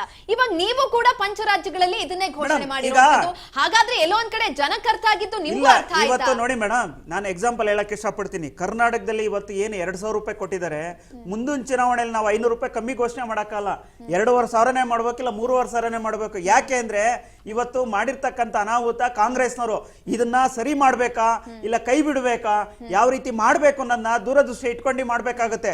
ಯಾಕೆಂದ್ರೆ ಕಾಂಗ್ರೆಸ್ ಅವ್ರಿಗೆ ಏನಂದ್ರೆ ಅಧಿಕಾರ ಉದ್ದೇಶ ಇಟ್ಕೊಂಡೇ ಬರ್ಬೇಕು ಅನ್ನೋದು, ಆದ್ರೆ ಭಾರತೀಯ ಜನತಾ ಪಾರ್ಟಿ ಆ ರೀತಿ ಯೋಚನೆ ಮಾಡಲ್ಲ. ಅಧಿಕಾರದ ಜೊತೆಯಲ್ಲಿ ಜನರನ್ನ ಯಾವ ರೀತಿಯಾಗಿ ಅಭಿವೃದ್ಧಿಯ ಕಡೆ ನಾವು ತಗೊಂಡು ಹೋಗ್ಬೋದು, ರಸ್ತೆಗಳು ಅಭಿವೃದ್ಧಿ ಇರ್ಬೋದು. ಮೇಡಮ್ ಇವತ್ತು ಕರ್ನಾಟಕದಲ್ಲಿ ನೀವು ಹೋದ್ರೆ ಇವತ್ತು ಸರ್ಕಾರಿ ಆಸ್ಪತ್ರೆಗಳಲ್ಲಿ ಮೆಡಿಸಿನ್ ಕೊಡಕ್ಕಾಗ್ತಾ ಇಲ್ಲ. ಇವತ್ತು ಯಾವುದೋ ಒಂದು ಸ್ಕೂಲ್ಗೆ ಹೋದ್ರೆ ಸ್ಕೂಲ್ ಕಟ್ಟಡ ಯಾವುದೋ ಒಂದು ರಿನೋವೇಷನ್ ಮಾಡ್ಬಿಟ್ಟು ಅದಕ್ಕೆ ಸುಣ್ಣ ಬಣ್ಣ ಮಾಡ್ಸಕ್ಕಾಗಿಲ್ಲ. ಆ ರೀತಿಯಾದ ಸ್ಥಿತಿಯಲ್ಲಿ ಇವತ್ತು ಕಾಂಗ್ರೆಸ್ ಸರ್ಕಾರ ಇದೆ. ಈ ರೀತಿಯ ವ್ಯವಸ್ಥೆಗೆ ಇವತ್ತೆಲ್ಲ ಒಂದ್ ಕಡೆ ಕಾರಣಕರ್ತರೇ ಇರ್ತಕ್ಕಂಥದ್ದು ಕಾಂಗ್ರೆಸ್ನವರು. ಇವತ್ತು ಜಟಾಪಟಿ ನಡೀತಾ ಇದೆ. ಇವತ್ತು ಗ್ಯಾರಂಟಿಗಳನ್ನ ನಾವು ಎಷ್ಟು ಕೊಡ್ಬೇಕು ನೀವು ಎಷ್ಟು ಕೊಡ್ಬೇಕು ಅಂತ ಹೇಳ್ಬಿಟ್ಟು ಜನರಿಗೆ ನಾವೆಲ್ಲ ಒಂದ್ ಕಡೆ ಇವತ್ತು ಅರ್ಥ ಮಾಡಿಸ್ಬೇಕಾಗಿದೆ. ಅದೇ ರೀತಿ ಮೇಡಮ್ MP ಚುನಾವಣೆ ನಡೀತು. MP ಚುನಾವಣೆಯಲ್ಲಿ ಜನ ಇವತ್ತು ಗ್ಯಾರಂಟಿಗಳು ಘೋಷಣೆ ಮಾಡಿದ್ರು ವೋಟ್ ಹಾಕ್ಲಿಲ್ಲ. ಯಾಕೆಂದ್ರೆ ಇವತ್ತು ಕಾಂಗ್ರೆಸ್ಸಿನ ನಾಯಕತ್ವದ ಕೊರತೆ ಎತ್ಕಾಣ್ತಾ ಇರೋದ್ರಿಂದ ಜನರು ಕೂಡ ಇವತ್ತು ಕಾಂಗ್ರೆಸ್ಸಿನ ನಾಯಕತ್ವ ಒಪ್ಪೋದಿಲ್ಲ. ಯಾಕೆಂದ್ರೆ 60-65 ವರ್ಷಗಳ ಕಾಲ ಈ ದೇಶದಲ್ಲಿ ದುರಾಡಳಿತ ವ್ಯವಸ್ಥೆಯನ್ನು ಯಾವ ರೀತಿ ನಡೆಸಿದ್ರು ಅಂತ ಹೇಳ್ಬಿಟ್ಟು ಜನರ ಮನವರಿಕೆ ಆಗಿದೆ. ಬರ್ತಕ್ಕಂಥ ಇನ್ನೇನು 3 ಸ್ಟೇಟ್ ಅಲ್ಲಿ ಇದೆಯಲ್ಲ, ಈಗ ಆಲ್ರೆಡಿ ಬಿಜೆಪಿ ಸುಮಾರು 22 ಸ್ಟೇಟ್ ಅಲ್ಲಿ ಇದೀವಿ. ಬರ್ತಕ್ಕಂಥ ಚುನಾವಣೆಯಲ್ಲಿ ಕಾಂಗ್ರೆಸ್ ಧೂಳಿಪಟ ಆಗೋದ್ರಲ್ಲಿ ಅರ್ಥನೇ ಇಲ್ಲ ಮೇಡಮ್. ಯಾಕೆಂದ್ರೆ ಅವ್ರಿಗೆ ಇವತ್ತು ಯಾವುದೋ ಒಂದು ವಿಷನ್ ಇಲ್ಲ ಕಾಂಗ್ರೆಸ್ನವ್ರಿಗೆ. ಆ ಮನಸ್ಸಿಗೆ ಇಟ್ಕೊಂಡು ಇವತ್ತು ಚುನಾವಣೆ ಗೆಲ್ಲಕ್ಕೋಸ್ಕರ ರಾಹುಲ್ ಗಾಂಧಿ ನೇತೃತ್ವದಲ್ಲಿ ಜನ ಇವತ್ತು ಒಪ್ಕೊಂತ ಇಲ್ಲ. ಮಾತನಾಡಬೇಕಾದ್ರೆ ನಾನು ಇನ್ನೊಂದು ವಿಚಾರವನ್ನ ಗಮನಿಸ್ತೆ, ಅದನ್ನ ಪ್ರಸ್ತಾಪ ಮಾಡ್ತೀನಿ. ಅದಕ್ಕಿಂತ ಮುಂಚೆ ಬಾಲಕೃಷ್ಣ ಸರ್ ಏನೋ ಹೇಳೋದಕ್ಕೆ ಕೊಡ್ತಾ ಇದ್ದಾರೆ, ಸರಿ ಹೇಳಿ. ನೋಡಿ, ಬಿಜೆಪಿ ವಕ್ತಾರರು ಕೆಲವು ಪ್ರಶ್ನೆಗಳನ್ನ ಎತ್ತಿದ್ದಾರೆ. ಈಗ ನೋಡಿ, ಅವರ ಸಂಪೂರ್ಣವಾಗಿ ಅವರು ಹೇಳ್ತಕ್ಕಂತಹ ಒಂದು ದಾಟಿ ಏನಿದೆ, JDSನವರು 2 ಸೇರಿ ಅಂತ ಹೇಳಿದ್ರೆ, ನೀವು ನೋಡಿ, ಒಂದು ಯಾವುದೇ ಸ್ಕೀಮ್ಗಳನ್ನ ಮಾಡಿದ್ರೆ ನಾನು ಈಗಾಗಲೇ ಸ್ಪಷ್ಟಪಡಿಸಿದೆ, ಅವರು ಅನೌನ್ಸ್ ಮಾಡಲಿ ನಮ್ಗೆ ತೊಂದರೆ ಇಲ್ಲ ಅಂತ. ಆದರೆ ಆ ಒಂದು ಸಂದರ್ಭ ನೋಡಿ, ನಮ್ಮ ಪಕ್ಷದಿಂದ ಅನೌನ್ಸ್ ಮಾಡಿರ್ತಕ್ಕಂಥದ್ದು ನಾವು ಚುನಾವಣೆ ರಾಜ್ಯದಲ್ಲಿ ನಡೆಯುವಂಥದ್ರ ಮುಂಚೆ ಪ್ರಣಾಳಿಕೆಯಲ್ಲಿ ನಾವು ಬಹಳ ಇನ್ನು 3-4 ತಿಂಗಳಿತ್ತು, ಸೊ ಅವಾಗಲೇ ಮಾಡಿದ್ವಿ. ಆದ್ರೆ ಅವರು ಬಿಹಾರದಲ್ಲಿ ಕೊಟ್ಟಿದ್ದು, ಮಹಾರಾಷ್ಟ್ರದಲ್ಲಿ ಕೊಟ್ಟಿದ್ದು, ಆಮೇಲೆ ಮಾತಾಡ್ರಿ, ಇವ್ರು ಬಂದ್ರೆ ಬರೀ ಇದೆ ನೋಡ್ರಿ, ನೀವು ಆಮೇಲೆ ಮಾತಾಡ್ರಿ, ನೀವು ಆಮೇಲೆ ನೀವೇನಾದ್ರೂ ಚರ್ಚೆ ಮಾಡಿ, ನೀವು ತಪ್ಪಲ್ಲ ಸುಳ್ಳು ಅಂತ ಹೇಳಿ. ಹಾ ಮೇಡಮ್, ಇವತ್ತು ನೋಡಿ, ನಾವು ಕೊಟ್ಟಿರ್ತಕ್ಕಂತಹ ಯೋಜನೆಗಳು ಹೇಳಿದ್ರು ಏನಂತೇಳಿ, ಕೆಲವು ಪ್ರೀಬೀಸ್ ಅಂತಕ್ಕಂಥದ್ದು ಹೇಳ್ತಿದ್ದಾರೆ. ಈಗಾಗಲೇ ಸ್ಪಷ್ಟಪಡಿಸಿದೀವಿ ನೋಡಿ, ನಾವು ಅವರಿಗೆ ಸಂವಿಧಾನಬದ್ಧವಾಗಿ ಕೊಟ್ಟಿದ್ವಿ. ಇನ್ನೊಂದಿದೆ ಇಲ್ಲಿ, ಏನು, ಈ ಒಂದು ಕಡೆ ಪ್ರೀಬೀಸು ಯೋಜನೆಗಳು ಅಂತ ಹೇಳ್ತಾರೆ, ಇನ್ನೊಂದು ಕಡೆಗೆ ಇದನ್ನ ಏನು ಅಭಿವೃದ್ಧಿ ಅಂತ ಒಂದು ಡಿವೈಡ್ ಮಾಡ್ತಾರೆ, ಡೆವಲಪ್ಮೆಂಟ್ ಮತ್ತೆ ಫ್ರೀ ಸ್ಕೀಮ್ಸ್ ಅಂತ. ಒಂದು ನಾನು ಈ ವಾಹಿನಿ ಮುಖೇನ ಮನವರಿಕೆ ಮಾಡ್ಲಿಕ್ಕೆ ಪ್ರಯತ್ನ ಪಡ್ತೀನಿ ನೋಡಿ. ಒಂದು ಅಭಿವೃದ್ಧಿ ಹಾಗೂ ಯೋಜನೆಗಳು ಇವೆಲ್ಲವೂ ಕೂಡ ಅಭಿವೃದ್ಧಿಯ ವ್ಯಾಖ್ಯಾನದಲ್ಲಿ ಬರ್ತವೆ. ಹಾಗೂ ಜೊತೆಗೆ ನಾವು ಕೊಟ್ಟಿರ್ತಕ್ಕಂತಹ ಯೋಜನೆಗಳ ಒಂದು ಉದ್ದೇಶ ಏನು ಅಂತ ಹೇಳಿದ್ರೆ, ಒಂದು ದೇಶ, ಒಂದು ರಾಜ್ಯ ಅಂತ ಹೇಳಿದ್ರೆ ಬರೀ ಕೇವಲ ರಸ್ತೆ, ಚರಂಡಿ ಅಥವಾ ಬರೀ ಈ ಏನು ಕಾಂಟ್ರಾಕ್ಟ್ ಟೆಂಡರ್ ಕೊಡ್ತೀವಲ್ಲ ಆ ವರ್ಕ್ಗಳು ಅಷ್ಟೇ ಅಭಿವೃದ್ಧಿ ವರ್ಕ್ಗಳಲ್ಲ. ಈ ದೇಶಕ್ಕೆ ನಾವು ಏನು ಅವರು ಜನರೇನಿದಾರಲ್ಲ, ಅವರ ಒಂದು ವೈಯಕ್ತಿಕವಾಗಿ ಅವರು ಪ್ರಬಲರಾಗಬೇಕು, ಅವರು ಒಂದು ಕುಟುಂಬ ನಿರ್ವಹಣೆ ಮಾಡುವಂತ ಶಕ್ತಿ ಬರಬೇಕು, ಅವರು ಆರ್ಥಿಕವಾಗಿ ಪ್ರಬಲರಾಗಬೇಕು, ಅವರಿಗೆ ಸಮಾನ ಅವಕಾಶಗಳು ಸಿಗಬೇಕು. ಇವೆಲ್ಲವನ್ನು ಕಲ್ಪಿಸಿಕೊಡುವಂಥದ್ದು ಕೂಡ ಅವರೆಲ್ಲ ಕಲ್ಪಿಸಿಕೊಟ್ಟಾಗ, ಅವರು ಸಮಾಜ ಮುಖ್ಯವಾಹಿನಿಗೆ ಬಂದಾಗ ಅದನ್ನು ಕೂಡ ಒಂದು ಈ ರಾಜ್ಯದ ಸಮಗ್ರ ಅಭಿವೃದ್ಧಿ, ಒಂದು ಸರ್ವಾಂಗೀಣ ಅಭಿವೃದ್ಧಿ ಅಂತಕ್ಕಂತಹ ಒಂದು ವ್ಯಾಖ್ಯಾನದಲ್ಲಿ ಅರ್ಥಶಾಸ್ತ್ರದಲ್ಲಿ ಬರ್ತದೆ, ಇದನ್ನ ನಾನು ಹೇಳಿರ್ತಕ್ಕಂಥದ್ದಲ್ಲ. ನೀವು ಅರ್ಥಶಾಸ್ತ್ರವನ್ನು ತೆಗೆದು ನೋಡಿ, ಒಂದು ದೇಶದ, ಒಂದು ರಾಜ್ಯದ ಒಂದು ಅಭಿವೃದ್ಧಿ ಅಂತ ಹೇಳಿದ್ರೆ ಸೊ ಇವೆಲ್ಲರೂ ಬರ್ತದೆ. ಹಾಗಾಗಿ ನಾವು ಕೊಟ್ಟಿರ್ತಕ್ಕಂಥ ಸ್ಕೀಮ್ಗಳು ಏನು 5 ಇದಾವೆ ಅವನು ಕೂಡ ಆ ಸ್ಕೀಮ್ಗಳ ಜೊತೆಗೆ ಏನು ನಮ್ಮ ಅದ್ರ ಜೊತೆಗೆ ನಾವು ಬರೀ ಒಂದೇ ಮಾಡ್ತಾ ಇಲ್ಲ. ಇವತ್ತು ಸರ್ ನಾವು ಇವತ್ತು ನೋಡ್ರಿ, ಈ ದೇಶದಲ್ಲಿ ಈಗ 4,46,000 ಕೋಟಿ ನಾವು ಬಡ್ಜೆಟ್ ಕೊಟ್ವಿ. 4,40,000 ಕೋಟಿನಲ್ಲಿ 56,000 ಏನು ಈ ಯೋಜನೆಗಳಿಗೆ ಹೋಗುತ್ತೆ. ಸೊ ನಾವು ಇನ್ನು ಉಳಿದಿದ್ದು ನಾವು ಅಭಿವೃದ್ಧಿಗೆ ಖರ್ಚು ಮಾಡ್ತಾ ಇದೀವಿ. ಒಂದು ಮೇಡಮ್ ಇನ್ನೊಂದು ನಿಮಿಷ ನಾನು ಕೊಡ್ಲೇಬೇಕು. ಅದಾದ್ಮೇಲೆ ತಡ್ರಿ, ಇವತ್ತು ನಾವು 56,000 ಏನು ಲಕ್ಷ ಕೋಟಿ ರೂಪಾಯಿ ನಾವು ಖರ್ಚು ಮಾಡ್ತಾ ಇದೀವಿ ಕರ್ನಾಟಕದ ಜನತೆಗೆ. ಇವತ್ತು 1,30,000 ಕೋಟಿ ರೂಪಾಯಿನ ಇವತ್ತು ಇದುವರೆಗೆ ನಾವು ಖರ್ಚು ಮಾಡಿದ್ದೇವೆ ಅಧಿಕೃತವಾಗಿ ಈ ರಾಜ್ಯದ ಯೋಜನೆಗಳಿಗೆ, ಸೊ ರಾಜ್ಯದ ಅಭಿವೃದ್ಧಿ ಕೆಲಸ ಮಾಡಿದ್ರು. ಹಾಗಾದ್ರೆ ನಾವು ಮಾಡಿರ್ತಕ್ಕಂಥ ಆಡಳಿತ ಅಭಿವೃದ್ಧಿ ಅಲ್ವಾ ಇದು? ಒಂದು. ಎರಡನೇದಾಗಿ ಇನ್ನು ಕೆಲವು ವಿಚಾರಗಳನ್ನ ಇವರು ಹೇಳಿದ್ರು, ಏನಂತ ಕೆಲವು ರಸ್ತೆ ಚರಂಡಿ ಒಂದು ಅದಕ್ಕೂ ಕೂಡ ನಾವು ಕೊಟ್ಟಿದೀವಿ. ಇವತ್ತು ಆರೋಗ್ಯ ಇಲಾಖೆಗೆ 20,000 ಕೋಟಿ ರೂಪಾಯಿ 20,000 ಕೋಟಿ ರೂಪಾಯಿ ರಿಸರ್ವ್ ಮಾಡಿದ್ವಿ. ಇವತ್ತು ಶಿಕ್ಷಣಕ್ಕೆ 25,000 ಕೋಟಿ ರೂಪಾಯಿ ಕೊಟ್ಟಿದ್ವಿ. ಅಲ್ಲ ನಿಮ್ಮ ಸದಸ್ಯ ನೋಡಿ ಒಂದ್ ನಿಮಿಷ, ಸಂಪೂರ್ಣವಾಗಿ ನೀವು ಎಷ್ಟೆಷ್ಟು ರಿಲೀಸ್ ಆಗಿದೆ ಅಂತಕ್ಕಂಥ ಅಂಶವನ್ನ ಬಿಜೆಪಿಯ ಅನೇಕ ಶಾಸಕರು ಅನೇಕ ಶಾಸಕರು ಕೂಡ ಕೇಳಿದ್ದಾರೆ. ಆದ್ರೆ ಆ ಕೇಳಿರ್ತಕ್ಕಂಥ ಶಾಸಕರಿಗೆ ನಮ್ಮ ಸಚಿವರುಗಳು ಅದಕ್ಕೆ ಉತ್ತರನೂ ಕೂಡ ನಾವು ಕೊಟ್ಟಿದ್ದೇವೆ, ಅಧಿಕೃತವಾಗಿ ಕೊಟ್ಟಿದ್ದೇವೆ ಸರ್ಕಾರದ ವತಿಯಿಂದ. ಇಲ್ಲಿ ಯಾವುದು ನಾವು ಕದ್ದು ಮುಚ್ಚಿ ಆಡಳಿತ ನಡೆಸ್ತಕ್ಕಂಥ ಅಲ್ಲ. ಒಂದು. ಇನ್ನೊಂದು ಏನಂತ ಹೇಳಿದ್ರೆ ಅವ್ರು ಹೇಳಿದ್ರು, ಇವರು ಚುನಾವಣೆಯ ಉದ್ದೇಶಗಳಿಗೋಸ್ಕರ ಈ ರೀತಿಯ ಯೋಜನೆಗಳನ್ನ ಇವರು ಜನಗಳಿಗೆ ಕೊಟ್ಟು ಓಟ್ ಹಾಕ್ಸ್ಕೊಂತಾರಂತೆ. ನೋಡ್ರಿ, ನಮಗೆ ಕಾನ್ಫಿಡೆನ್ಸ್ ಇದೆ, ಈ ದೇಶದ ಜನ, ರಾಜ್ಯದ ಜನ, ಇಲ್ಲಿರ್ತಕ್ಕಂಥ ಜನರಿಗೆ ಗೊತ್ತಿದೆ. ಏನೋ ಕಾರಣಾಂತರಗಳಿಂದ ಏನಾದ್ರೂ ಹಿಂಭಾಗಲಿಂದ ಹಣ ಕೊಡುವಂತಹ ಒಂದು ಪದ್ಧತಿ ಇದ್ರೆ ಇವತ್ತು ಬಿಜೆಪಿ ಅವ್ರದ್ದು ಇವರು ಯಾವ ರೀತಿಯಾಗಿ ಕುದುರೆ ವ್ಯಾಪಾರ ಮಾಡಿ ಸರ್ಕಾರಗಳು ಕೆಡುತ್ತಾ ಇದ್ದಾರೆ ಅನ್ನೋದು ಅದು. ಹಾಗಾದ್ರೆ ಇವರು ಬಡ್ಜೆಟ್ ನಿಂದ ಕೊಡ್ತಕ್ಕಂಥದ್ದ ಅಥವಾ ಹಿಂಭಾಗಲಿಂದ ತಗೊಂಡು ಅದನ್ನ ಈ ರೀತಿ ಮುಖೇನ ಕೊಡ್ತಕ್ಕಂಥದ್ದ? ಒಂದು ನಿಮಿಷ ಮುಗಿತು, ನಾನ್ ಮಾತನಾಡ್ತೀನಿ. ಇವಾಗ ನೀವ್ ಹೇಳ್ತಾ ಇದ್ದೀರಾ ಅಭಿವೃದ್ಧಿ ಯೋಜನೆಗಳನ್ನ, ಇವಾಗ ಏನು ರಸ್ತೆ ಕಾಮಗಾರಿ ಆಗಿರ್ಬೋದು, ಚರಂಡಿ ವ್ಯವಸ್ಥೆ ಆಗಿರ್ಬೋದು, ಕೆಲವೊಂದಷ್ಟು ಮೂಲಭೂತ ಸೌಕರ್ಯಗಳು ಏನಿರುತ್ತೆ ಅದನ್ನ ಹೊರತುಪಡಿಸಿ, ಅದನ್ನ ನಾವು ಏನ್ ಅಭಿವೃದ್ಧಿ ಮಾಡ್ತೀವಿ ಅದನ್ನ ಹೊರತುಪಡಿಸಿ ಜನರು ಸಶಕ್ತರಾಗಬೇಕು. ಸೊ ಹಂಗಾಗಿ ನಾವು ಅವರನ್ನ ಮಾಡ್ತಿದೀವಿ ಅಂತ. ಇದೇನಾದ್ರೂ ಆಗೋಗ್ಲಿ, ಇದು ನಿಮಗೆ ಲೆಕ್ಕಕ್ಕಿಲ್ಲ. ಎಷ್ಟೋ ಕಡೆನಲ್ಲಿ ರೈತರಿಗೆ ಬೆಂಬಲ ಬೆಲೆ ಸಿಗ್ತಾ ಇಲ್ಲ, ನರಳಾಡ್ತಾ ಇದ್ದಾರೆ. ರಸ್ತೆ ಸರಿ ಇಲ್ಲ, ಹೋಗೋದಕ್ಕೆ ಆಗ್ತಾ ಇಲ್ಲ. ಮಳೆ ಬಂದ್ರಂತೂ ಅವರ ಪರಿಸ್ಥಿತಿ ಏನಾಗುತ್ತೆ ಅನ್ನೋದು ಅವ್ರಿಗೆ ಗೊತ್ತಿರುತ್ತೆ. ಆ ಒಂದು ಪ್ರದೇಶದಲ್ಲಿ ಆ ರಸ್ತೆ ಅಷ್ಟರ ಮಟ್ಟಿಗೆ ಹಾಳಾಗಿರುತ್ತೆ. ರಸ್ತೆ ಏನಾದ್ರೂ ಆಗ್ಲಿ, ಫ್ರೀ ಸ್ಕೀಮ್ ಬೇಕು ಅಂತ ನೀವ್ ಹೇಳ್ತಿದ್ದೀರಾ. It is a rights of Karnataka peoples. ಅವರು tax direct R indirectly tax pay ಮಾಡ್ತಿದ್ದಾರೆ. ಇವತ್ತು ಒಬ್ಬ ಕೂಲಿ ಕಾರ್ಮಿಕ ರೈತ ಅವನಿಗೆ ಬಂದಿರತಕ್ಕಂತ ದುಡ್ಡನ್ನು ತಗೊಂಡು ಹೋಗಿ ಪಟ್ಟಣ ಪ್ರದೇಶಗಳಲ್ಲಿ ವ್ಯಾಪಾರ ಮಾಡ್ತಾನೆ. ವ್ಯಾಪಾರದಲ್ಲಿ ಅವರು ಕೊಟ್ಟಂತ ಟ್ಯಾಕ್ಸ್ ಹಾಕ್ತಾರಲ್ಲಿ. ಹಾಗಾದ್ರೆ ನೀವು ಟ್ಯಾಕ್ಸ್ ಅಂತ ಹೇಳಿದ್ರೆ ಏನು ಬರೇ ರೈತರು, ಕಾರ್ಮಿಕರು, ಬಡವರು ಯಾರು indirect tax collect from all categories. ಮಧ್ಯಮ ವರ್ಗದಾಗಲಿ, ಕೆಳವರ್ಗದಾಗಲಿ, ಮೇಲ್ವರ್ಗದಾಗಲಿ ಇದೊಂದು ತಪ್ಪು ಕಲ್ಪನೆ ಈ ರಾಜ್ಯದಲ್ಲಿ ಬಿತ್ತುತ್ತಾ ಇದ್ದಾರೆ, ಈ ರಾಷ್ಟ್ರದಲ್ಲಿ ಬಿತ್ತುತ್ತಾ ಇದ್ದಾರೆ. ಆದ್ರೆ ಅದು ಹೋಗ್ಬೇಕು. ಇವತ್ತು ಮಧ್ಯಮ ವರ್ಗದಿಂದ ಕೆಳವರ್ಗದರು ಕೂಡ ಏನು ಮೇಲ್ಗಡೆ ಟ್ಯಾಕ್ಸ್ ಕೊಡ್ತಿದಾರಲ್ಲ, ಇವತ್ತು ನಾವು ಟ್ಯಾಕ್ಸ್ ಹೋಲ್ಡರ್ಸ್ ಅಂತ ಹೇಳ್ತಿರಲ್ಲ, ಆ ಟ್ಯಾಕ್ಸ್ ಹೋಲ್ಡರ್ಸ್ ಯಾರ್ದು ಅದು ಹಣ? ಅದು ಸಾಮಾನ್ಯ ಬಡವನ ರೈತಂದು, ಮಧ್ಯಮ ವರ್ಗದ್ದು. ಅದು ಅವರ ದುಡ್ಡು, ಫ್ರೀ ದುಡ್ಡಲ್ಲ. ಫ್ರೀ ದುಡ್ಡು ಅನ್ನೋದನ್ನ ವಾಪಸ್ ತಗೊಳ್ಳಿ. ಅದು ಅವರದೇ ದುಡ್ಡು, ಅವರಿಗೆ ಕಡಿಮೆ ಕೊಡ್ತಾ ಇದೀವಿ. ಇನ್ನು ಜಾಸ್ತಿ ಕೊಡಬೇಕು ನಾವು ಅವರಿಗೆ. ಅವ್ರಿಗೆ ಕೊಡ್ತಾ ಇದ್ದೀರಾ, ಅದನ್ನ ಯಾರು ಕೂಡ ಅಪೋಸ್ ಮಾಡ್ತಾ ಇಲ್ಲ. ಜನ ಕೂಡ ಅದನ್ನ ಒಪ್ಕೊಂಡಿದ್ದಾರೆ. ಎಷ್ಟೊಂದ್ ಕಡೆನಲ್ಲಿ ಗೃಹಲಕ್ಷ್ಮಿ ಯೋಜನೆಯನ್ನ ಒಪ್ಕೊಂಡಿರೋರು ಕೂಡ ಇದ್ದಾರೆ. ನಾವು ಕೂಡ ಅದನ್ನ ಅಪೋಸ್ ಮಾಡ್ತಾ ಇಲ್ಲ. ಅದನ್ನ ಹೊರತುಪಡಿಸಿ ಅಭಿವೃದ್ಧಿ ಯೋಜನೆಗಳು ಕೂಡ ಆಗ್ಬೇಕು ಅಂತ ಅಷ್ಟೇ ನಾವ್ ಹೇಳ್ತಾ ಇರೋದು. ನಾನು ನಿಮ್ಮ ಹತ್ರ ಮಾತಾಡ್ತೀನಿ. ಪ್ರಶ್ನೆ ಕೇಳ್ತೀನಿ ಸರ್. ಎಲ್ಲೋ ಒಂದ್ ಕಡೆ ಐಡಿಯಾಲಜಿ ಹೋಗ್ತಾ ಇದೆ, ಕೇವಲ ಎಲೆಕ್ಷನ್ ಸ್ಟ್ರಾಟಜಿ ಮಾತ್ರ ಕಾಂಗ್ರೆಸ್ ಅವಕಾಶ ಕೊಟ್ಟೆ. ಯಾವತ್ತೂ ಕೂಡ ಕಾಂಗ್ರೆಸ್ ರಾಜಕಾರಣಕ್ಕಲ್ಲ, ಜನತೆ ನಾನು ಸೈಯದ್ ಸರ್ಗೆ ಒಂದು ಪ್ರಶ್ನೆಯನ್ನ ಕೇಳ್ತೀನಿ ಸರ್, ನೀವೇ ಹೇಳಿ. ಐಡಿಯಾಲಜಿ ಹೋಗ್ತಾ ಇದೆ, ಎಲ್ಲೋ ಒಂದ್ ಕಡೆ ಎಲೆಕ್ಷನ್ ಸ್ಟ್ರಾಟಜಿ ಅಷ್ಟೇ ಉಳ್ಕೊಳ್ತಾ ಇದೆ, ಏನ್ ಹೇಳ್ತೀರಾ ಮೇಡಮ್? ಇಲ್ಲಿ ಇವಾಗ ಇವ್ರು ಆವಾಗ್ಲಿಂದ ಏನೋ ತುಂಬಾ ಹೇಳ್ಬಿಟ್ರು, ಜನರ ದುಡ್ಡು ಜನರಿಗೆ ಹೋಗ್ಬೇಕು. Really agri. ಅದು ಯಾವಾಗ ಮೇಡಮ್? ಇವಾಗ ನಾನು 1,000 ರೂಪಾಯಿ ಸಂಪಾದನೆ ಮಾಡ್ತೀನಿ, ಅದರಲ್ಲಿ 500 ಖರ್ಚು ಮಾಡಿರ್ತೀನಿ, 500 ರೂಪಾಯಿ ಉಳಿಸ್ಕೊಂಡಿರ್ತೀನಿ, 200 ರೂಪಾಯಿ ನಾನು ಏನೋ ಸೇಫ್ ಮಾಡ್ಕೊಂಡಿಟ್ಕೊಂಡು 300 ರೂಪಾಯಿ ಉಳಿದಿರೋದ್ರಲ್ಲಿ ನಮ್ಮ ಫ್ಯಾಮಿಲಿಗೆ ಶಾಪಿಂಗ್ ಮಾಡ್ತಾರೆ, ಅದು ಓಕೆ. ನಾನು ಸಾಲ ಮಾಡಿ ತಗೊಂಡು ಬಂದು 1,000 ರೂಪಾಯಿ ಸಾಲ ಮಾಡೋದು, 300 ರೂಪಾಯಿ ಫ್ಯಾಮಿಲಿಗೆ ಕೊಟ್ಬಿಟ್ಟು 700 ರೂಪಾಯಿ ನುಂಗ್ಬಿಡೋದು, ಇದೇ ಮಾಡ್ತಿರೋದು. ಯಾರ್ರೀ? ಸರ್, ಏನ್ ನುಂಗಿದಾರೆ? Sir, Balakrishna sir. ಕೇಸ್ ಮಾತಾಡ್ಬೇಡಿ. ಲೋಕಾಯುಕ್ತ ಮಾತಾಡ್ಬೇಡಿ. ನ್ಯಾಯಾಲಯ ಮಾತಾಡ್ಬೇಡಿ. ನ್ಯಾಯಾಲಯ ನಾನ್ ಮಾತಾಡ್ತಾ ಇದ್ದೀನಿ. ಕೇಸ್ ಹಾಕ್ರಿ. ನಾನ್ ಮಾತಾಡ್ತಾ ಇದ್ದೀನಿ. ಯಾರು ತಿಂದ್ರೆ ಕೇಸ್ ಇವ್ರಿಗಿದೆ. ಹಾಕಿ. ಇವ್ರ ನೋಡ್ರಿ, ಯೋಗ್ಯತೆನೇ ಇಷ್ಟು. ಏನಾದ್ರೂ ಉತ್ತರ ಸಮರ್ಪಕ ಕೊಡಕ್ಕಾಗಿಲ್ಲ ಅಂದ್ರೆ ನಿರ್ವಹಣೆಗೋಸ್ಕರ ಮಧ್ಯ interfere ಮಾಡಿ ಸಮರ್ಪಕ ಅನುಷ್ಠಾನ debate solve ಸಮಿತಿ ಮಾಡೋದು. ಮಾಡಿದ್ವಿ ನಾವು ರೇವಣ್ಣ ಅವರ ಒಂದ್ ನಿಮಿಷ ಅಧ್ಯಕ್ಷತೆಯಲ್ಲಿ ಸುಮ್ನೆ ಇರ್ರಿ. 5 ಜನ ಉಪಾಧ್ಯಕ್ಷರು ಮಾಡಿದ್ವಿ, ಜಿಲ್ಲಾ ಸಮಿತಿಗಳು ಮಾಡಿದ್ವಿ, ತಾಲೂಕು ನಾನ್ ಸಮಿತಿ ಮಾಡಿದ್ವಿ. ಮಾತಾಡುವಾಗ ಇವ್ರು ಯಾವುದೇ ಮಾತಾಡ್ಬಾರ್ದು. ಕಂಪ್ಲೇಂಟ್ಸ್ ಇದ್ರೆ ಹೋಗಿ ಲಾಡ್ಜ್ ಮಾಡಿ ನಾವು ಕ್ರಮ ಕೈಗೊಳ್ತೀವಿ. ಫಸ್ಟ್ ನಮ್ಮನ್ನ ಮಾತಾಡಕ್ ಬಿಡಿ, ಆಮೇಲೆ ಉತ್ತರ ಕೊಡ್ಲಿ. ಬಾಲಕೃಷ್ಣ ಸರ್, ನೀವು ಮಾತನಾಡಬೇಕಾದ್ರೆ ಅವ್ರು ಇಂಟ್ರಾಪ್ಟ್ ಮಾಡ್ಲಿಲ್ಲ, ಜೊತೆಲಿ ಮಾಡೋದಿಕ್ಕೂ ಕೂಡ ಬಿಡ್ಲಿಲ್ಲ, ನೀವು ಬಿಡ್ಲಿಲ್ಲ, ನಾನು ಬಿಟ್ಟಿಲ್ಲ. ಸೊ ಇವಾಗ ಅವ್ರು ಮಾತನಾಡ್ತಿದ್ದಾರೆ ಅಂದ್ರೆ ಅವ್ರಿಗೆ ಅವರ ಅನಿಸಿಕೆಯನ್ನ ಹೇಳ್ಕೊಳ್ಳೋದಕ್ಕೆ ಅಲ್ಲ, ಸ್ವಲ್ಪ decorum ಯಾಕೆ ಇಂಟ್ರಾಪ್ಟ್ maintain ಮಾಡ್ತೀರಾ ಮಾಡ್ಬೇಕು. ನೀವು? ನಿಮಗೆ ಮಾತನಾಡ್ಬೇಕಾದ್ರೆ ಅವಕಾಶ ಕೊಟ್ರು ತಾನೆ, ಅವರು ಸುಮ್ಮನಾದ್ರು ತಾನೆ. Then let him speak. Madam, ವರ್ಷಕ್ಕೆ 54,000 ಈ ಸ್ಕೀಮ್ಗಳಿಗೆ ಇಟ್ಟಿರೋದು. ಇಲ್ಲಿವರೆಗೂ ಆಗಿರೋದು 100 ವರ್ಷ. ಲೆಕ್ಕ ಹಾಕಿ ಮೇಡಮ್, ಎಷ್ಟಾಯ್ತು? 1.5 ಲಕ್ಷ. ಇವ್ರು ಸಾಲ ಮಾಡಿರೋದು 5 ಲಕ್ಷ. ಇವರೇ ಹೇಳಿದ್ದಾರೆ. ಉಳಿದಿರೋ ದುಡ್ಡು ಎಲ್ಲೋಯ್ತು ಮೇಡಮ್? ಅದು ರೆಕಾರ್ಡ್ ಆಗೋಯ್ತು.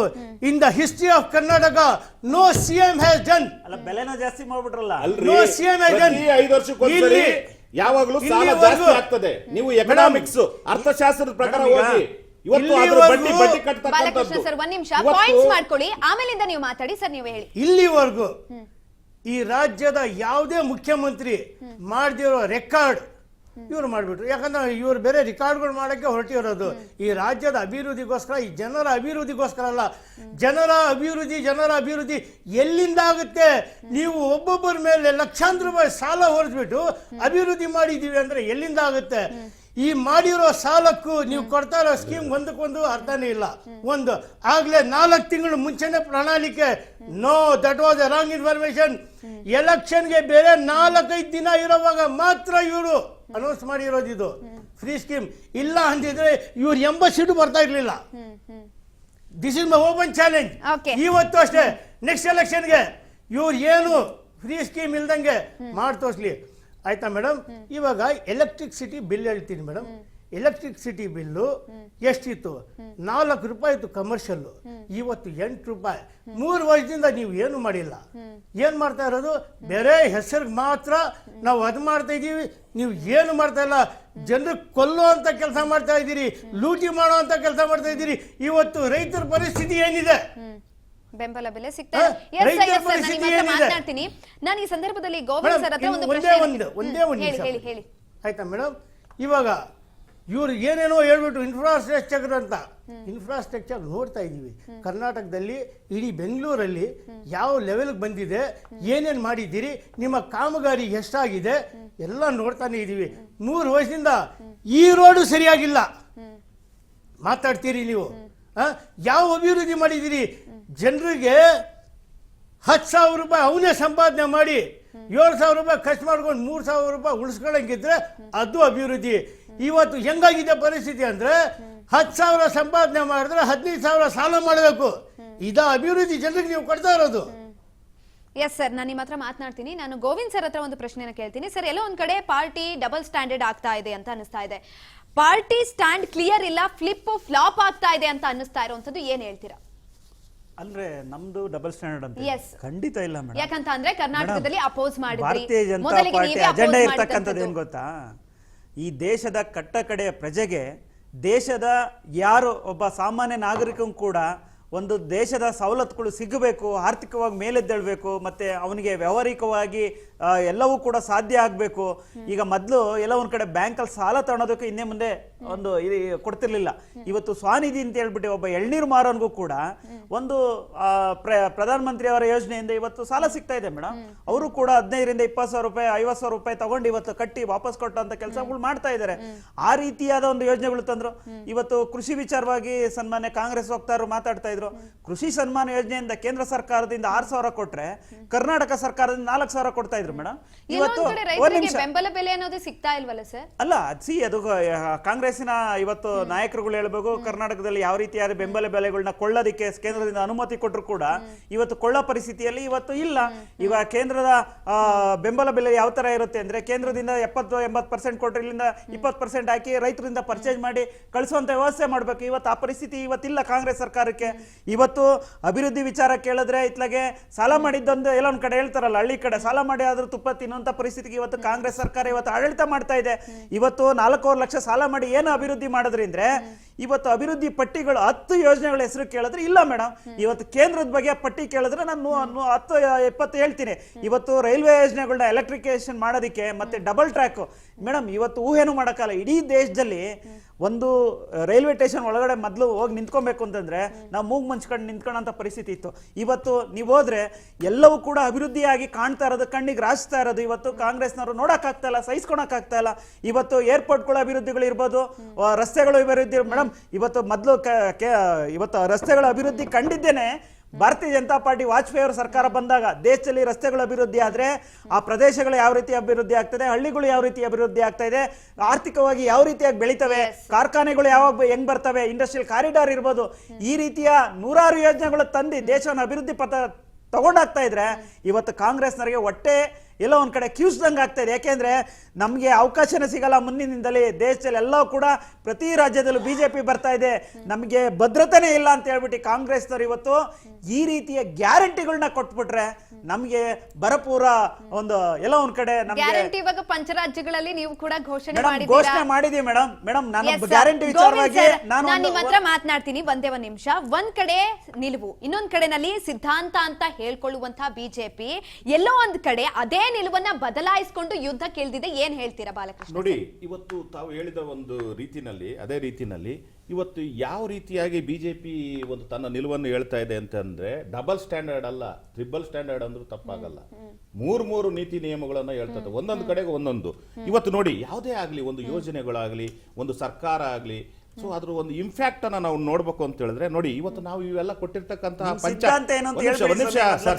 ಪ್ಲೀಸ್, ನಾನು ಗೌರವ ಕೊಟ್ಟಿದ್ದೀನಿ, ಚರ್ಚೆ ಚೆನ್ನಾಗಿ ಬರ್ಲಿ ಅಂತ ಹೇಳಿ. ಇವತ್ತು ನೋಡಿ ಇಂಪ್ಯಾಕ್ಟ್ ಅನ್ನು ಕೂಡ ನೋಡ್ಬೇಕಾಗತ್ತೆ. ಸೊ ಇಂಪ್ಯಾಕ್ಟ್ ಯಾಕೆ ಈ ರೀತಿಯಾಗಿ ಇವ್ರು ಹೇಳಿದ್ರು ಎಲ್ಲ ಬಿಜೆಪಿ ಅವ್ರು ಏನಂತ, ಸೊ ಇವರಿಗೆ ದುಡ್ಡು ಜೋಡಿಸ್ಲಿಕ್ಕೆ ಆಗಲ್ಲ ಅಂತ ಹೇಳಿದ್ರು, ನಾವು ದುಡ್ಡು ಜೋಡಿಸಿದ್ವಿ, ಇವ್ರಿಗೆ ಹಂಚಕ್ಕಾಗಲ್ಲ ಅಂತ ಹೇಳಿದ್ರು, ನಾವು ಹಂಚಿದ್ವಿ. ಇವತ್ತು ನೋಡಿ ಅದ್ರ ಇಂಪ್ಯಾಕ್ಟ್ ಯಾವ ತರ ಇದೆ ಅಂತ ಹೇಳಿದ್ರೆ, ಇವತ್ತು ರಾಜ್ಯದ ಅಭಿವೃದ್ಧಿಯನ್ನ ನಾವು ಹೆಂಗ್ ನೋಡ್ಲಿಕ್ಕೆ ಸಾಧ್ಯ ಆಗ್ತದೆ. ಇವತ್ತು ನೋಡಿ, ಇವತ್ತು ಸ್ಟೇಟ್ ನಾವೇನು ಟ್ಯಾಕ್ಸ್ ಕಟ್ತೀವಲ್ಲ, ಸೆಂಟ್ರಲ್ ಗವರ್ಮೆಂಟ್ GST, ಇದು ಇವತ್ತು 4 ಲಕ್ಷ ಕೋಟಿ ರೂಪಾಯಿ ಕರ್ನಾಟಕ ರಾಜ್ಯದಿಂದ ಹೋಗ್ತೈತೆ. ಅದು ಭಾರತದಾದ್ಯಂತ ಹೋಲಿಸಿದಾಗ ಮಹಾರಾಷ್ಟ್ರ ಫಸ್ಟ್ ಬರ್ತದೆ. ಸೊ ಇಲ್ಲಿ ನಾವು 2ನೇ ಸ್ಥಾನದಲ್ಲಿದ್ದೀವಿ. ಅಂದ್ರೆ ಹಾಗಾದ್ರೆ ನಾವು ಗ್ಯಾರಂಟಿಯ ಇಂಪ್ಯಾಕ್ಟ್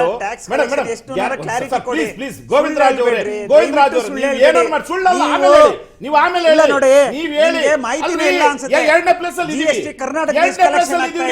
2ನೇ ಪ್ಲೇಸ್ ಅಲ್ಲಿ ಎಷ್ಟು ಕಲೆಕ್ಷನ್ 4 ಲಕ್ಷದ 40,000 ಗೊತ್ತಿಲ್ಲ ನಿಮ್ಗೆ. ಸುಳ್ಳು ಹೇಳ್ತಾ ಇದ್ದೀರಾ ನೀವು. ರಾಹುಲ್ ಗಾಂಧಿ ಹೆಂಗೆ ಮ್ಯಾಥಮೆಟಿಕ್ಸ್ ಬರಲ್ಲ,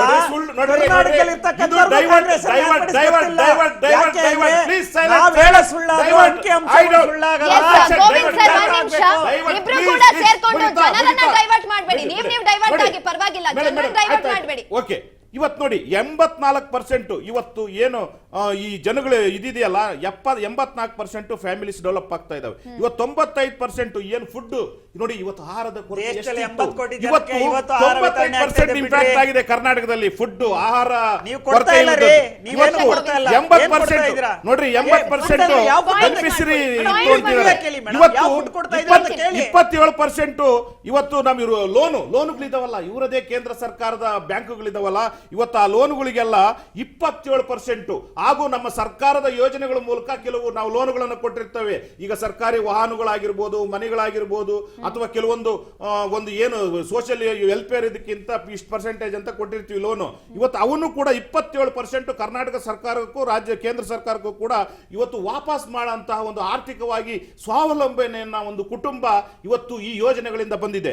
ಇವತ್ತು ಈ ಪರಿಸ್ಥಿತಿಯನ್ನು ನೋಡಿದಾಗ ಈ ಒಂದು ಯಶಸ್ಸು ಅನ್ನ ಎಲ್ಲಾ ಪತ್ರಿಕೆಗಳು ಕೂಡ ಹೊಗಳ್ತಾ ಇದಾವೆ ಇವತ್ತು. ಇಂಗ್ಲಿಷ್ ಮ್ಯಾಗಝಿನ್ಸ್, ಕನ್ನಡ ಮ್ಯಾಗಝಿನ್ಸ್ ಎಲ್ಲ ಇದೆಲ್ಲ ನೋಡಿ ನಾನು ಹೇಳ್ತಕ್ಕಂಥದ್ದಲ್ಲ.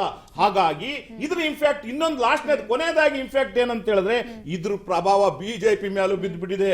ಇವತ್ತು ಅವರು ಕೂಡ ಇವತ್ತು ಏನು ತಮಿಳುನಾಡಿನಲ್ಲಿ ಅನೌನ್ಸ್ ಮಾಡ್ತಾ ಇದ್ದಾರೆ, ಇವತ್ತು ಕೇರಳದಲ್ಲಿ ಕೊಡ್ತಾ ಇದ್ದಾರೆ, ಇವತ್ತು ಯಾವುದು ಪಶ್ಚಿಮ ಬಂಗಾಳದಲ್ಲಿ ಕೊಡ್ತಾ ಇದ್ದಾರೆ. ನೋಡಿ ಇವತ್ತು ಯಾರೇ ಆಗಲಿ ಒಬ್ಬರನ್ನ ಅನುಕರಣೆ ಮಾಡ್ಬೇಕಂದ್ರೆ, ಫಾಲೋ ಮಾಡ್ಬೇಕಂತ ಹೇಳಿದ್ರೆ ಅವರ ಒಂದು ಸಿದ್ಧಾಂತ, ತತ್ವ, ಅವರ ಒಂದು ನೀತಿ ನಿಯಮ, ಸೊ ನಮ್ಮ ಆರ್ಥಿಕ ನೀತಿಯನ್ನ ಬಿಜೆಪಿಯವರು ಒಪ್ಪಿದ್ರಿಂದಲೇ ಇವತ್ತು ಅವರೇ ಟೀಕೆ ಮಾಡಂತ ಈ ಯೋಜನೆಗಳನ್ನ ಅದಕ್ಕೆ ಕೆಲವು ಹೆಸರುಗಳು ಬದಲಾಯಿಸಿ, ಸ್ವರೂಪ ಬದಲಾಯಿಸಿ ಇವತ್ತು ಪಂಚ ರಾಜ್ಯಗಳಲ್ಲೂ ಕೂಡ ಹಂಚ್ತಾ ಇದ್ದಾರೆ. ಈ ಹಿಂದೆ 2 ರಾಜ್ಯಗಳಲ್ಲೂ ಕೂಡ ಕೊಟ್ಟಿದ್ದಾರೆ. ಇದು ಕೂಡ ಒಂದು ಇನ್ಫ್ಯಾಕ್ಟ್ ಕಾಪಿ ಫ್ರಮ್ ಕಾಂಗ್ರೆಸ್. ಯಾರು ಬಿಜೆಪಿ ಕಾಪಿ ಮಾಡಿದ್ದಾರೆ. ಒಂದು ಇವತ್ತು ನೀವು ನೋಡಿ, ಇವತ್ತು ಈ ರೀತಿಯ ಒಂದು ಕರ್ನಾಟಕವನ್ನು ಕಟ್ಟಂತ ಕೆಲಸವನ್ನು ಮಾನ್ಯ ಏನು ಎಕನಾಮಿಸ್ಟ್, ಈ ರಾಜ್ಯದ ಒಂದು ಈ ರಾಷ್ಟ್ರದ ಎಕನಾಮಿಸ್ಟ್ ಅಂದ್ರೂ ತಪ್ಪಾಗ್ಲಿಕ್ಕಿಲ್ಲ ಸಿದ್ದರಾಮಯ್ಯನವರು, ಅಂತ ಒಂದು ಬಡ್ಜೆಟ್ ಅನ್ನ ಕೊಟ್ಟು ಇವತ್ತು ಇಂಥ ಒಂದು ಕರ್ನಾಟಕದ ಸಮಗ್ರ ಅಭಿವೃದ್ಧಿಗೆ ನಾವು ಪ್ರಯತ್ನವನ್ನು ಬೆಳೆದ್ರು. ಇವತ್ತು ಮೂರನೇದು ಇವತ್ತು ಸ್ಕೀಮ್ಸ್ ಬಗ್ಗೆ ಹೇಳಿದ್ರು. ಇವತ್ತು ನೋಡ್ರಿ ನಗರದ ಮೇಡಮ್ ಒಂದ್ ನಿಮಿಷ, ಚರಂಡಿ ಆಗ್ಲಿ, ರಸ್ತೆ ಆಗ್ಲಿ, ಅಥವಾ ಇವೆಲ್ಲ ಲೋಕಲ್ ಬಾಡೀಸಿಗೆ ಬರ್ತದೆ. ಸೊ ನಾವು ಲೋಕಲ್ ಬಾಡೀಸ್ಗೆ ಪಂಚಾಯತ್ ರಾಜ್ಗೆ 10,000 ಕೋಟಿ ನಾವು ಕೊಟ್ಟಿದ್ದೇವೆ. ಇವತ್ತು ಏನು ಈ ನಗರ ಪ್ರದೇಶಗಳಿಗೆ 10,000 ಕೋಟಿ ರೂಪಾಯಿನ ನಾವು ಕೊಟ್ಟಿದ್ದೇವೆ. ಬಡ್ಜೆಟ್ ತೋರಿಸ್ತೇವೆ, ನೀವು ನೋಡಿ ವೆಬ್ಸೈಟ್ ಹೋಗಿ. ಮೇಡಮ್ ನಾನು ಸುಳ್ಳು ಹೇಳಿದ್ರೆ ಗೂಗಲ್ ಹೋಗಿ ಸರ್ಚ್ ಮಾಡಿ, ಪೌರಾಡಳಿತ ಇಲಾಖೆ ವೆಬ್ಸೈಟ್ ನೋಡಿ, ನಿಮ್ಮ ಶಾಸಕರ ಹತ್ರ ಕೇಳಿ ನೋಡಿ. ಅಯ್ಯೋ, ನಿಮ್ಮ ಶಾಸಕರ ಬಗ್ಗೆ ಕರ್ನಾಟಕದ ಈ ರೀತಿಯ ಅಭಿವೃದ್ಧಿ ವ್ಯಾಖ್ಯಾನದ ದಿಕ್ಕನ್ನ, ನಮ್ಮ ಜನಪ್ರಿಯತೆಯನ್ನ ಇವತ್ತು ಹೋಗ್ಲಾಡಿಸ್ಲಿಕ್ಕೆ ಇವರು ಈ ರೀತಿಯ ಅದು ಅನುಷ್ಠಾನ ಕುಣಿದಾರದವಳು ಡೈವರ್ಟ್ ಮಾಡಿದ ಕೆಲಸ ಮುಗಿತು ಅನ್ಸುತ್ತೆ. ನಾನು ಇವಾಗ ಈ ಸಂದರ್ಭದಲ್ಲಿ ಸೈಯದ್ ಸರಿಗೆ ಒಂದು ಕ್ವಶನ್ ಅನ್ನ ಕೇಳ್ತೀನಿ. ಸರ್, ಎಲ್ಲೋ ಒಂದ್ ಕಡೆ ಇವ್ರು ಹೇಳ್ತಿದ್ದಾರೆ ಕಾಪಿ ಅಂತ, ಇವರು ಕೂಡ ಅನೌನ್ಸ್ ಮಾಡಿದ್ದಾರೆ ಫ್ರೀ ಸ್ಕೀಮ್ ಗಳನ್ನ.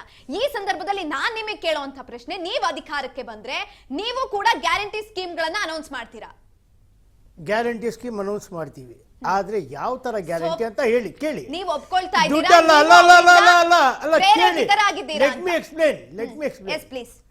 ಪಂಚರತ್ನ ಕಾರ್ಯಕ್ರಮ ಅಂತ ನಾವು ಮಾಡಿದ್ವಿ, ಆ ತರ ಗ್ಯಾರಂಟಿ ಕೊಡ್ತೀವಿ.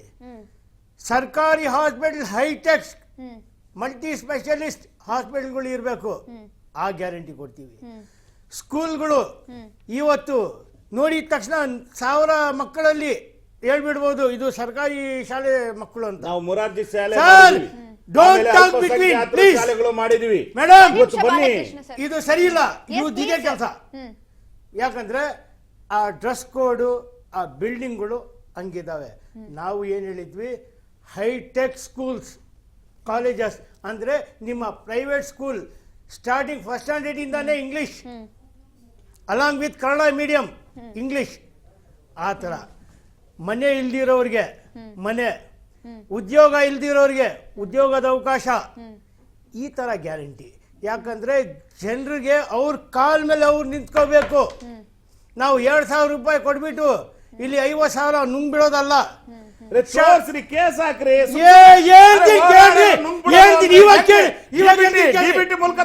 ನಾವು ಆನ್ಲೈನ್ ಶಾಲೆಗಳ ಬಗ್ಗೆ ಬಡವರು ಓದ್ಲಿ ಅಂತ ನಾವು 1000 ಕೋಟಿ ರೂಪಾಯಿ ಸುಮಾರು 1,500 ಶಾಲೆಗಳು ಮಾಡಿದೀವಿ. ಬರ್ರಿ ಹೋಗೋಣ ಹಳ್ಳಿಗೆ, ಬರ್ರಿ ಚಿತ್ರದುರ್ಗಕ್ಕೆ ಹೋಗೋಣ, ರಾಯಚೂರಿಗೆ ಹೋಗೋಣ, ಕೊಪ್ಪಳಕ್ಕೆ ಹೋಗೋಣ, ಹೈದರಾಬಾದ್ ಕರ್ನಾಟಕಕ್ಕೆ ಹೋಗೋಣ. ನೀವೇನು ಅಮೆರಿಕ ಮಾಡಿಲ್ಲ, 70 ವರ್ಷದಲ್ಲಿ ನೀವು ಏನ್ ಮಾಡಿದ್ರಿ?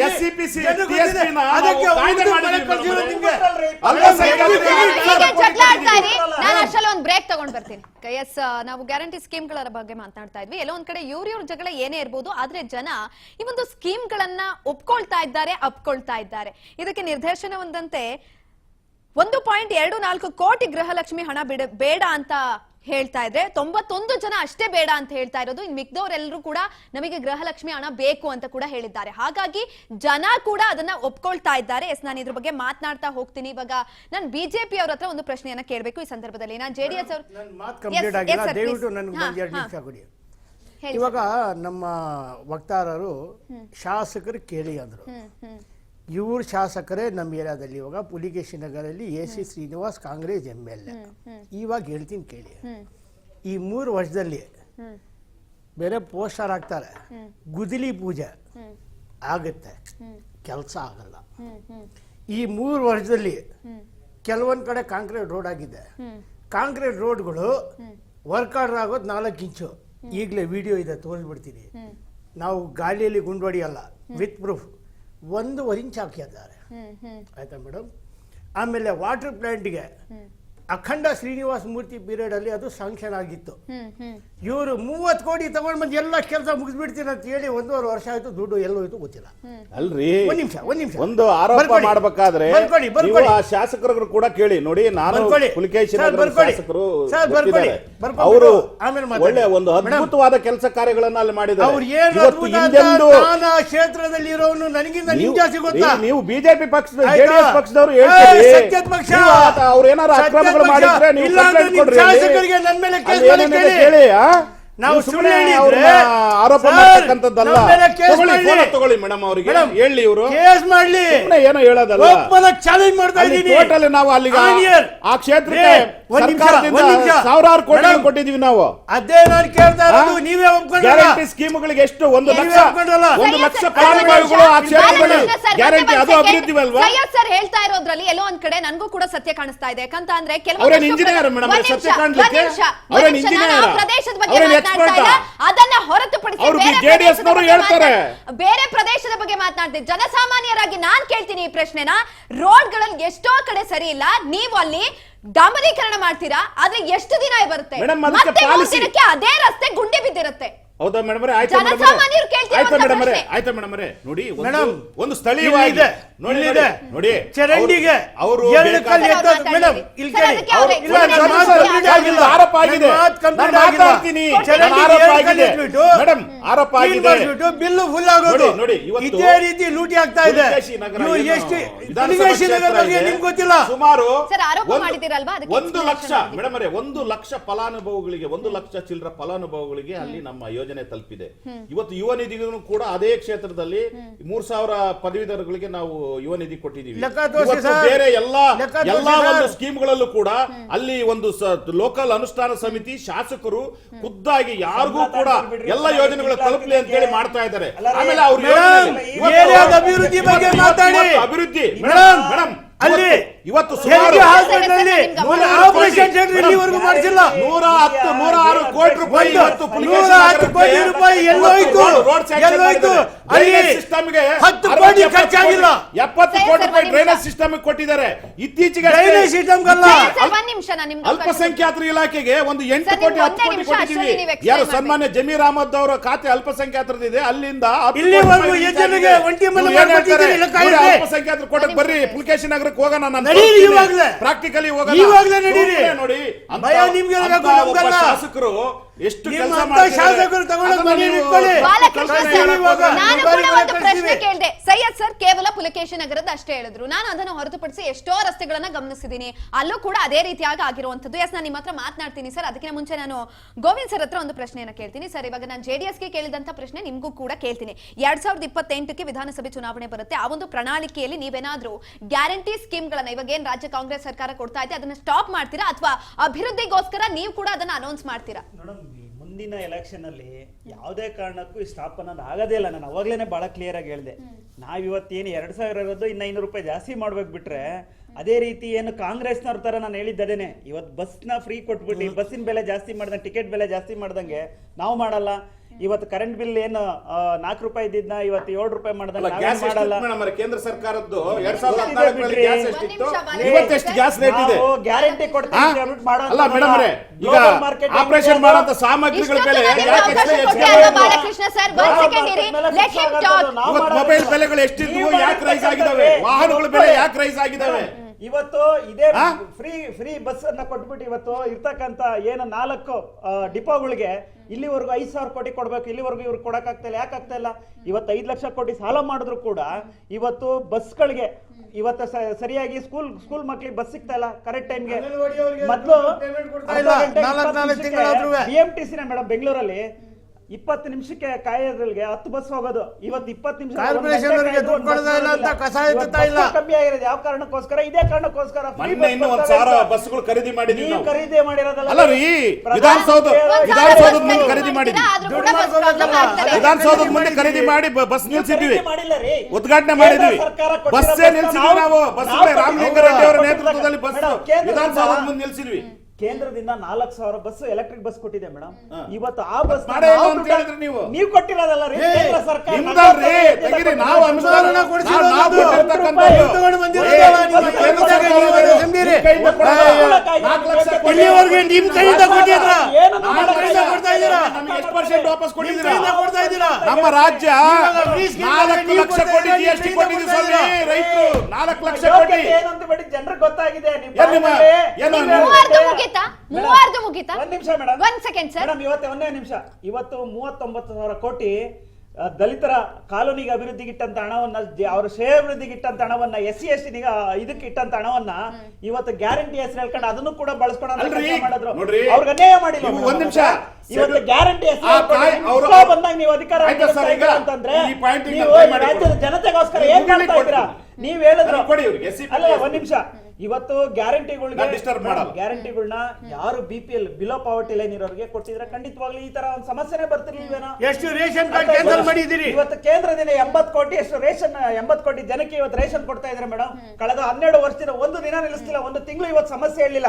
ಇವತ್ತು ಕರ್ನಾಟಕದಲ್ಲಿ ಕಳೆದ 2 ತಿಂಗಳ ಫೆಬ್ರವರಿನಲ್ಲಿ ಇವತ್ತು ಗೃಹಲಕ್ಷ್ಮಿ ಹಣವನ್ನ ಕದ್ದುಬಿಟ್ರು ಕಾಂಗ್ರೆಸ್ನವರು. ಇಲ್ಲಿವರೆಗೂ ಲೆಕ್ಕ ಕೊಡ್ಲಿಲ್ಲ.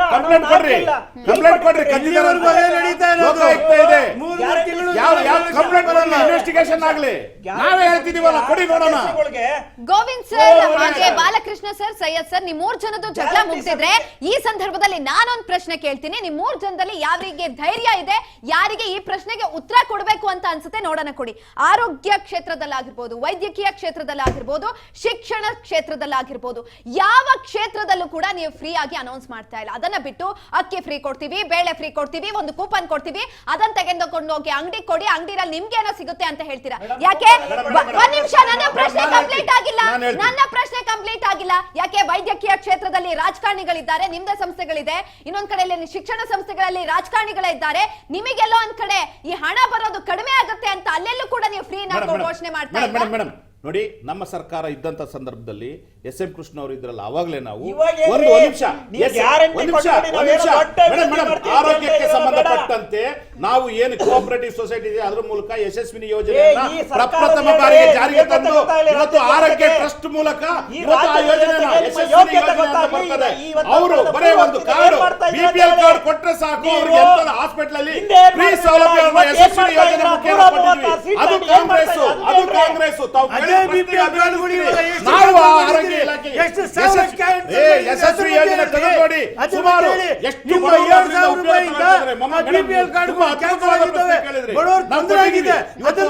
ಆರೋಗ್ಯ ಇಲಾಖೆಗೆ ಮೇಡಮ್, ಆರೋಗ್ಯ ಇಲಾಖೆಯಲ್ಲಿ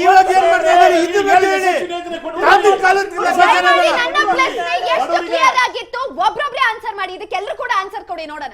ಮೇಡಮ್, ನಾವು ಯಶಸ್ವಿ ಯೋಜನೆ ಕೊಟ್ಟಿದೀವಿ. ಅದ್ರ ಜೊತೆಗೆ ಇವತ್ತು ಎಲ್ಲ ಅದು ಸೊಸೈಟಿಗಳ ಮೂಲಕ ಅನೇಕ ಬಡವರು ಇವತ್ತು BPL ಈ ಕಾರ್ಡ್ ಇರ್ತಕ್ಕಂಥವ್ರು ಅದನ್ನು ಉಪಯೋಗಿಸ್ಕೊಂಡು ಇವತ್ತು ನೂರಾರು ಸಾವಿರಾರು ಇವತ್ತು ಬಡವರು ರೈತರು ಆ ಯೋಜನೆಯನ್ನು ಉಪಯೋಗಿಸ್ಕೊಂಡಿದ್ದಾರೆ. ಈಗ ಸುಮಾರು ನಮ್ಮ ಏನು ನಾವು ಜಾರಿಗೆ ತಂದಿವಿ 2004ರಲ್ಲಿ, ಆವಾಗನಿಂದ ಇವಾಗನವರೆಗೂ ಕೂಡ ತಂದಿದ್ವಿ. ಆ ಹೆಗ್ಗಳಿಕೆ, ಯಶಸ್ವಿನಿ ಹೆಗ್ಗಳಿಕೆ ಏನಿದ್ರು ಅದು ಕಾಂಗ್ರೆಸ್ಗೆ ಸಲ್ಲಿಸ್ತಕ್ಕಂಥದ್ದು. ಇವರು ಅದನ್ನ ಮಾತನಾಡ್ಲಿಕ್ಕೂ ಕೂಡ ಇವ್ರಿಗೆ BJP JDS ಅವರಿಗೆ ಯೋಗ್ಯತೆ ಇಲ್ಲ. ಒಂದು, ಇವತ್ತು ನಾವು ಆರೋಗ್ಯ ಇಲಾಖೆಗೆ ಸಂಬಂಧಪಟ್ಟಂತೆ ಪ್ರತಿ ಪ್ರಾಥಮಿಕ ಆರೋಗ್ಯ ಕೇಂದ್ರಗಳಿಗೆ ಎಲ್ಲ ನಾವು ವೈದ್ಯರುಗಳನ್ನ ನೇಮಕ ಮಾಡಿದ್ವಿ. ಇವತ್ತು ಅಲ್ಲಿ ಮೆಡಿಸಿನ್ ಅನ್ನ ಕೊಡ್ತಕ್ಕಂಥದ್ದು ಮಾಡ್ತಾ ಇದೀವಿ. ಇವತ್ತು ಎಲ್ಲ ಜಿಲ್ಲಾ ಆಸ್ಪತ್ರೆಗಳನ್ನು ನಾವು ಉನ್ನತೀಕರಣ ಮಾಡಿದ್ವಿ. ಆಮೇಲೆ ವೈದ್ಯಕೀಯ ಕಾಲೇಜುಗಳನ್ನು ನಿರ್ಮಾಣ ಮಾಡಿದ್ವಿ.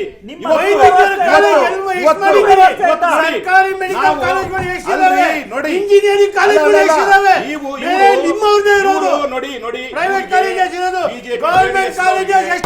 ಯಾವುದೇ ಒಂದು ಜನಪ್ರಿಯ ಘೋಷಣೆ ಮಾಡಲ್ಲ. ಯುವಕರಿಗೆ ಉದ್ಯೋಗ ಕೊಡ್ತೀವಿ ಅಂತ ಹೇಳಿದ್ರೆ 2 ಕೋಟಿ ಸನ್ಮಾನ್ಯ ಮೋದಿ 11-22 ಕೋಟಿ ಕೊಡಬೇಕು. ಕೊಟ್ರೇನ್ರಿ ಇವರು ಉದ್ಯೋಗ?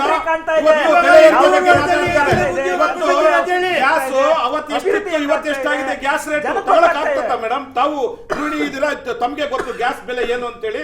ಇವತ್ತು ಗ್ಯಾಸ್ ರೇಟ್ ಎಷ್ಟಾಗಿದೆ, ಹಾಗಾದ್ರೆ ಬೆಲೆ ಯಾಕೆ ಜಾಸ್ತಿ ಆಯ್ತು? ಗ್ಯಾಸ್ ರೇಟ್ ಎಷ್ಟು ಜಾಸ್ತಿ ಆಗಿದೆ? ಗ್ಯಾಸ್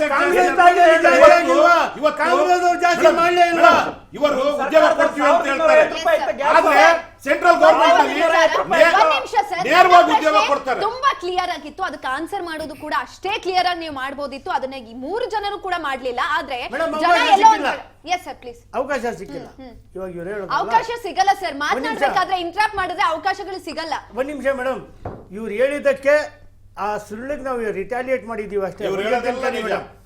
ಇಲ್ಲಿವರೆಗೂ ದಯವಿಟ್ಟು ಎಷ್ಟು ಮೆಡಿಕಲ್ ಕಾಲೇಜಸ್, ಎಷ್ಟು ಗವರ್ಮೆಂಟ್ ಕಾಲೇಜಸ್, ಎಷ್ಟು ITI ಕಾಲೇಜಸ್, ಗವರ್ಮೆಂಟ್ ಕಾಲೇಜಸ್ ಮಾಡಿದ್ದೀರಿ ಅಂತ ಲೆಕ್ಕ ತೋರಿಸ್ಬೇಕು. ಈ 3 ವರ್ಷದಲ್ಲಿ ಏನು ಮಾಡಿದ್ದೀರಿ ಅಂತ ಲೆಕ್ಕ ತೋರಿಸ್ಬೇಕು. ಬೇರೆ ಹೇಳೋದಲ್ಲ. ಬೇರೆ ನಿಮಗೆ BA BCom ಇದು ಮಾತ್ರ ಗೌರ್ಮೆಂಟ್ ಸಿಗುತ್ತೆ, ಅದು 10ರಲ್ಲಿ 1 ಸಿಗ್ಬಹುದು. ಉಳಿದಿರೋದೆಲ್ಲ ಪ್ರೈವೇಟ್. ಇವ್ರು ಶಾಸಕರು, ಇವ್ರು ಸಚಿವರು, ಇವ್ರು ಮಾಡ್ಕೊಂಡಿರುವಂತ ಕಾಲೇಜ್ಗಳೇ ಇರೋದು. ಒಂದ್ ನಿಮಿಷ, ಅವ್ರ ಸಚಿವರು, ಅವ್ರ ಶಾಸಕರು ಅಂತ ಅಲ್ಲ, ಎಲ್ಲಾ ರಾಜಕಾರಣಿಗಳ ಒಡೆತನದಲ್ಲಿ ಕೂಡ ಶಿಕ್ಷಣ ಸಂಸ್ಥೆಗಳಿದೆ, ವೈದ್ಯಕೀಯ ಸಂಸ್ಥೆಗಳಿದೆ. ಸ್ಕೀಮ್ಗಳನ್ನ ಕೊಡಿ ಅಂತ ಜನ ಕೇಳ್ತಾ ಇಲ್ಲ. ಅದನ್ನ ಹೊರತುಪಡಿಸಿ ರೈತರಿಗೆ ಬೆಂಬಲ ಬೆಲೆ ಸಿಗ್ತಾ ಇಲ್ಲ, ಅಭಿವೃದ್ಧಿ ಕಾರ್ಯ ಆಗ್ತಾ ಇಲ್ಲ, ಅದ್ರ ಬಗ್ಗೆ ಮಾತನಾಡಿ ಅಂತ ಅಷ್ಟೇ ಜನ ಹೇಳ್ತಾ ಇರುವಂತದ್ದು. ಎಸ್, ನನ್ನ ಹತ್ರ ಒಂದು ಡೇಟಾ ಇದೆ ಸರ್, ಸಾರಿ ನಾನು ಇದನ್ನ ಹೇಳಲೇಬೇಕು. ಒಂದು ಡೇಟಾ ಇದೆ, ನಾನು ಅದನ್ನ ಪ್ರಸ್ತುತ ಪಡಿಸ್ತೀನಿ. ಯಾಕಂತ ಅಂದ್ರೆ ಎಲ್ಲೋ ಒಂದ್ ಕಡೆ ವೆಸ್ಟರ್ನ್ ಕಂಟ್ರೀಸ್ ಏನಿದೆ ಅಲ್ಲೆಲ್ಲೂ ಕೂಡ ಫ್ರೀ ಸ್ಕೀಮ್ ಅನ್ನೋ ಯೋಜನೆನೇ ಇಲ್ಲ. ನೀವು ಅಲ್ಲಿ ಸುಮಾರು 9% ರಿಂದ 12% ಹೆಲ್ತ್ ಗೋಸ್ಕರ GDP ನ ಎತ್ತಿಡ್ತಾರೆ. ಆದ್ರೆ ಭಾರತ ಎಷ್ಟು ಎತ್ತಿಡ್ತಾ ಇದೆ? USA ಅನ್ನುವಂತಹ ರಾಷ್ಟ್ರಗಳಲ್ಲಿ ಬಿಡಿ 17% GDP ನ ಹೆಲ್ತ್ ಗೋಸ್ಕರ ಎತ್ತಿಡ್ತಾ ಇದೆ. ಆದ್ರೆ ಭಾರತ ಎತ್ತಿಡ್ತಾ ಇರುವಂತದ್ದು ಕೇವಲ 1.2%, ಅಂದ್ರೆ 2% ಅಷ್ಟೇ. ಅಷ್ಟನ್ನ ಮಾತ್ರ ಹೆಲ್ತ್ ಗೋಸ್ಕರ ಎತ್ತಿಡ್ತಾ ಇರುವಂತದ್ದು. ಇನ್ನು ಎಜುಕೇಶನ್ ಸೆಕ್ಟರ್ಗೆ ಅಂತ ಬಂದ್ರೆ ನಾವು 4.5 ಪ್ಲಸ್ ಅಲ್ಲಿಗೆ 5% ಅಂತ ಅನ್ಕೊಳ್ಳಿ, ಅದನ್ನ ಅಲ್ಲಿ ಎತ್ತಿಡ್ತಾ ಇದೆ ವೆಸ್ಟರ್ನ್ ಕಂಟ್ರೀಸ್. ನಾವ್ ಎಷ್ಟು ಎತ್ತಿಡ್ತಾ ಇದೀವಿ? 2.7% ಅಷ್ಟೇ. ಆಲ್ಮೋಸ್ಟ್ ಡಬಲ್ ಸ್ಪೆಂಡಿಂಗ್ ಅನ್ನ ಮಾಡ್ತಾ ಇದೆ ವೆಸ್ಟರ್ನ್ ಕಂಟ್ರೀಸ್. ಸೊ ಅವ್ರೇನ್ ಮಾಡ್ತಾ ಇದ್ದಾರೆ? ಅಭಿವೃದ್ಧಿಗೆ ಒತ್ತನ್ನ ಕೊಡ್ತಿದ್ದಾರೆ, ಅಭಿವೃದ್ಧಿ ಮಾಡ್ಬೇಕು ಅನ್ನೋ ನಿಟ್ಟಿನಲ್ಲಿ ಯೋಜನೆಗಳನ್ನ ಮಾಡ್ತಿದ್ದಾರೆ, ಯೋಜನೆಗಳನ್ನ ರೂಪಿಸ್ತಾ ಇದ್ದಾರೆ. ನಮ್ಮ ತರ ಫ್ರೀ ಸ್ಕೀಮ್ ಗಳನ್ನ ಅನೌನ್ಸ್ ಮಾಡ್ತಿಲ್ಲ. ಇದಕ್ಕೆ ಯಾರು ಉತ್ತರ ಕೊಡ್ತೀರಾ? ನಾನು ಒಬ್ರ ಸರ್, ನೀವು ಇಲ್ಲಿಂದ ಸ್ಟಾರ್ಟ್ ಮಾಡೋಣ, ಅಲ್ಲಿವರೆಗೂ ಎಂಡ್ ಆಗುತ್ತೆ. ಇವತ್ತು ಏನು ಆರೋಗ್ಯ ಕ್ಷೇತ್ರಕ್ಕೆ ಇಡೀ ದೇಶದಲ್ಲಿ, ಎಸ್ಪೆಷಲಿ ನಮ್ಮ ಕರ್ನಾಟಕದಲ್ಲಿ ಸುಮಾರು 1000ಕ್ಕಿಂತ ಹೆಚ್ಚಿನ ಜನೌಷಧಿ ಕೇಂದ್ರಗಳನ್ನ ತೆರೆದಿರ್ತಕ್ಕಂಥದ್ದು ಪ್ರಧಾನಮಂತ್ರಿ ಅವರು. ಪ್ರಧಾನಮಂತ್ರಿ ಅವರು ಇವತ್ತು 100 ರೂಪಾಯಿ ಇರ್ತಕ್ಕಂಥ ಏನೊಂದು ಮೆಡಿಸಿನ್ ನ ಕೇವಲ 15ರಿಂದ 80% ಅದನ್ನ ಡಿಸ್ಕೌಂಟ್ ಕೊಟ್ಟು ಸಾಮಾನ್ಯ ಜನರಿಗೆ ಯಾರು ಅದನ್ನ ಪಡೆಯಕ್ಕಾಗಲ್ಲ ಅಂತವ್ರಿಗೆ ಅನುಕೂಲ ಆಗಲಿ ಅಂತ ಹೇಳ್ಬಿಟ್ಟು ಇಡೀ ರಾಜ್ಯದಲ್ಲಿ ಸುಮಾರು 1000ಕ್ಕಿಂತ ಹೆಚ್ಚಿನದಾಗಿರ್ತಕ್ಕಂಥ ಕೇಂದ್ರಗಳು, ಜನೌಷಧಿ ಕೇಂದ್ರ, ನೀವು ಜಿಲ್ಲೆಗೆ ಹೋಗಿ, ತಾಲೂಕಿಗೆ ಹೋಗಿ, ಎಲ್ಲೇ ಹೋದ್ರು ನಿಮಗೆ ಸಿಗುವಂತ ವ್ಯವಸ್ಥೆ ಮಾಡಿದ್ರು. ಕಾಂಗ್ರೆಸ್ ಅವ್ರು ಬರ್ತಿದ್ದಂಗೆ ಏನ್ ಹೇಳಿದ್ರು? ಅದನ್ನೇನೋ ನಮ್ಮನ್ನು ಮುಚ್ಚಿಸ್ಬೇಕು ಅಂತ ಹೇಳ್ಬಿಟ್ರು. ಅದೇ ರೀತಿ ಇವತ್ತು ಕಾಂಗ್ರೆಸ್ ಅವರು ಅಧಿಕಾರಕ್ಕೆ ಬಂದ್ಮೇಲೆ ಬೆಂಗಳೂರಿನಲ್ಲಿ 250 ನಮ್ಮ ಕ್ಲಿನಿಕ್ ಅಂತ ಇತ್ತು ಮೇಡಮ್, ಇಲ್ಲಿವರೆಗೂ ಅದಕ್ಕೆ ಅದನ್ನೇ ಓಪನ್ ಮಾಡ್ತಾ ಇಲ್ಲ. ಯಾಕೆಂದ್ರೆ ಇವ್ರ ಕೈಲಿ ಅದಕ್ಕೆ ಅನುದಾನವನ್ನ ಕೊಡಕ್ ಆಗ್ತಾ ಇಲ್ಲ, ನಡೆಸಕ್ ಆಗ್ತಾ ಇಲ್ಲ.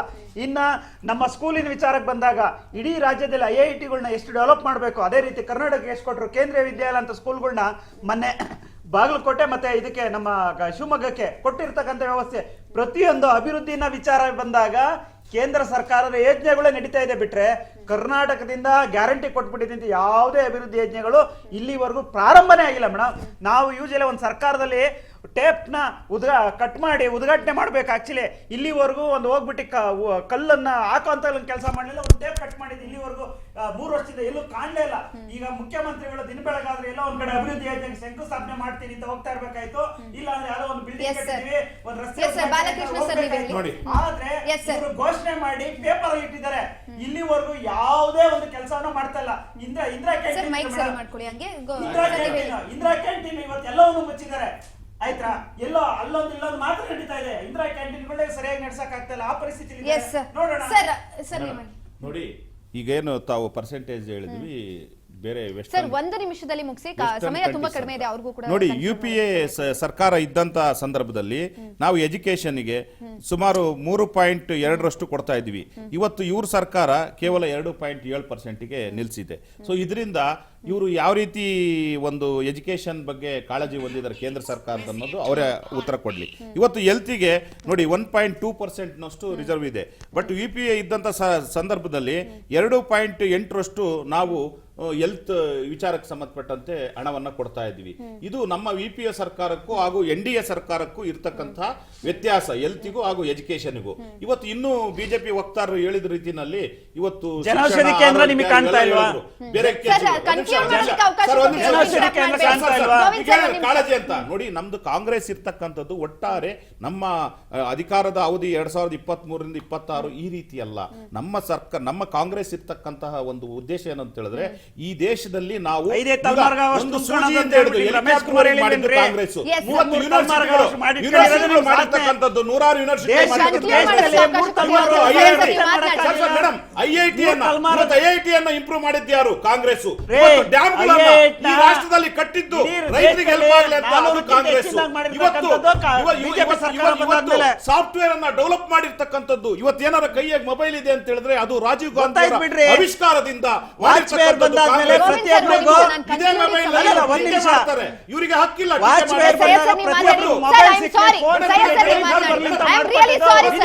ಇವತ್ತು ನಾವು ಇಷ್ಟೆಲ್ಲ ದೊಡ್ಡ ಯೋಜನೆಗಳನ್ನ ಸರ್ ಒಂದು ನಿಮಿಷ ಸರ್ ನಾವೆಲ್ಲ ಕಟ್ಟಿದ್ರು ಆಯ್ತು ಬಿಡಿ ಸರ್, ಆಯ್ತು ಬಿಡಿ ಸರ್. ಯಾವ್ದು ಕಟ್ಟಿಲ್ಲ ಬಿಡ್ರಿ, ಒಂದು ಸಿಂಗಲ್ ದೊಡ್ಡ ಯೋಜನೆ ಇಲ್ಲ, ಯಾವ್ದು ಕಟ್ಟಿಲ್ಲ. ಏನ್ ಹೇಳ್ತಾ ಇದ್ದಾರೆ ಇವತ್ತು ದೇಶದ ಪರಿಸ್ಥಿತಿ ಯಾವ ರೀತಿ ತಂದಿದ್ದಾರೆ ಬಿಜೆಪಿ ಅವರು? ಗೋಪಾಲಕೃಷ್ಣ ಸರ್ ಒಂದ್ ನಿಮಿಷ ಹೇಳಿ ಸರ್. ನೋಡಿ ಮೇಡಮ್, ಯಾವುದೇ ರಾಜ್ಯ ಆಗ್ಲಿ ಯಾವುದೇ ದೇಶ ಆಗ್ಲಿ ಸರ್ ಸಿಂಪಲ್ ಆಗಿ ಹೇಳಿ ದಯಮಾಡಿ. ಫ್ರೀ ಕೊಟ್ಟಾಗ ಆ ರಾಜ್ಯನೂ ಫ್ರೀ ಅಭಿವೃದ್ಧಿ ಅನ್ನೋದು ವಾಪಸ್ ತಗೊಳ್ಳಿ ಸಾಹೇಬ್ರೆ, ದೇಶನೂ ಉದ್ಧಾರ ಆಗಲ್ಲ ಸಾಹೇಬ್ರೆ. ಫ್ರೀ ಅನ್ನೋದು ವಾಪಸ್ ತಗೊಳ್ರಿ, ಇದು ಖಾಸಗೀಕರಣ ಮೇಡಮ್, ಅಲ್ಲ, ಇದು ಸುಮ್ನೆ ಸರ್ಕಾರ ನಮಗೆ ವ್ಯವಸ್ಥೆ. ತಲೆಗೆಡುತ್ತೆ. ರೈತರಿಗೆ ನಿಮ್ಮ ವ್ಯವಸ್ಥೆಗೆ ಬೆಂಕಿ ಹಾಕ್ರಿ, ಇಡೀ ರಾಜ್ಯವನ್ನು ಹಾಳು ಮಾಡಿದ್ದೀರಾ. ಫ್ರೀ ಅನ್ನೋ ಮಾತು ವಾಪಸ್ ತಗೊಳ್ಳಿ. ಫ್ರೀ ನೀವು ನೀವು ಅದೇ ಹೇಳಿರೋದು, ಜನರಿಗೆ ಅವಮಾನ ಮಾಡ್ತಾ ಇದ್ರೆ ರಾಜ್ಯಕ್ಕೆ ಗೊತ್ತಿದೆ ಕಾರ್ಪೊರೇಟರ್ಸ್ ಯಾವುದೇ ಬಡವರ ಬಗ್ಗೆ ಕಾಳಜಿ ಮಾಡ್ರಿ. ಸೋಷಿಯಲ್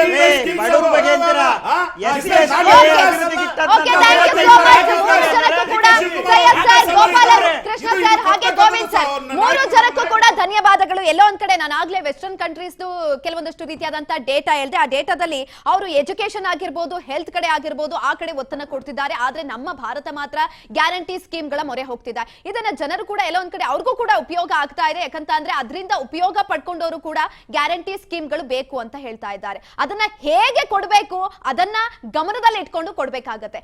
ಎಸ್, ನೋಡ್ತಾ ಇರಿ ರಾಜ್ ನ್ಯೂಸ್ ಕನ್ನಡ, ಜನಸೇವೆಗೆ ನಾವು ಸದಾ ಸಿದ್ಧ.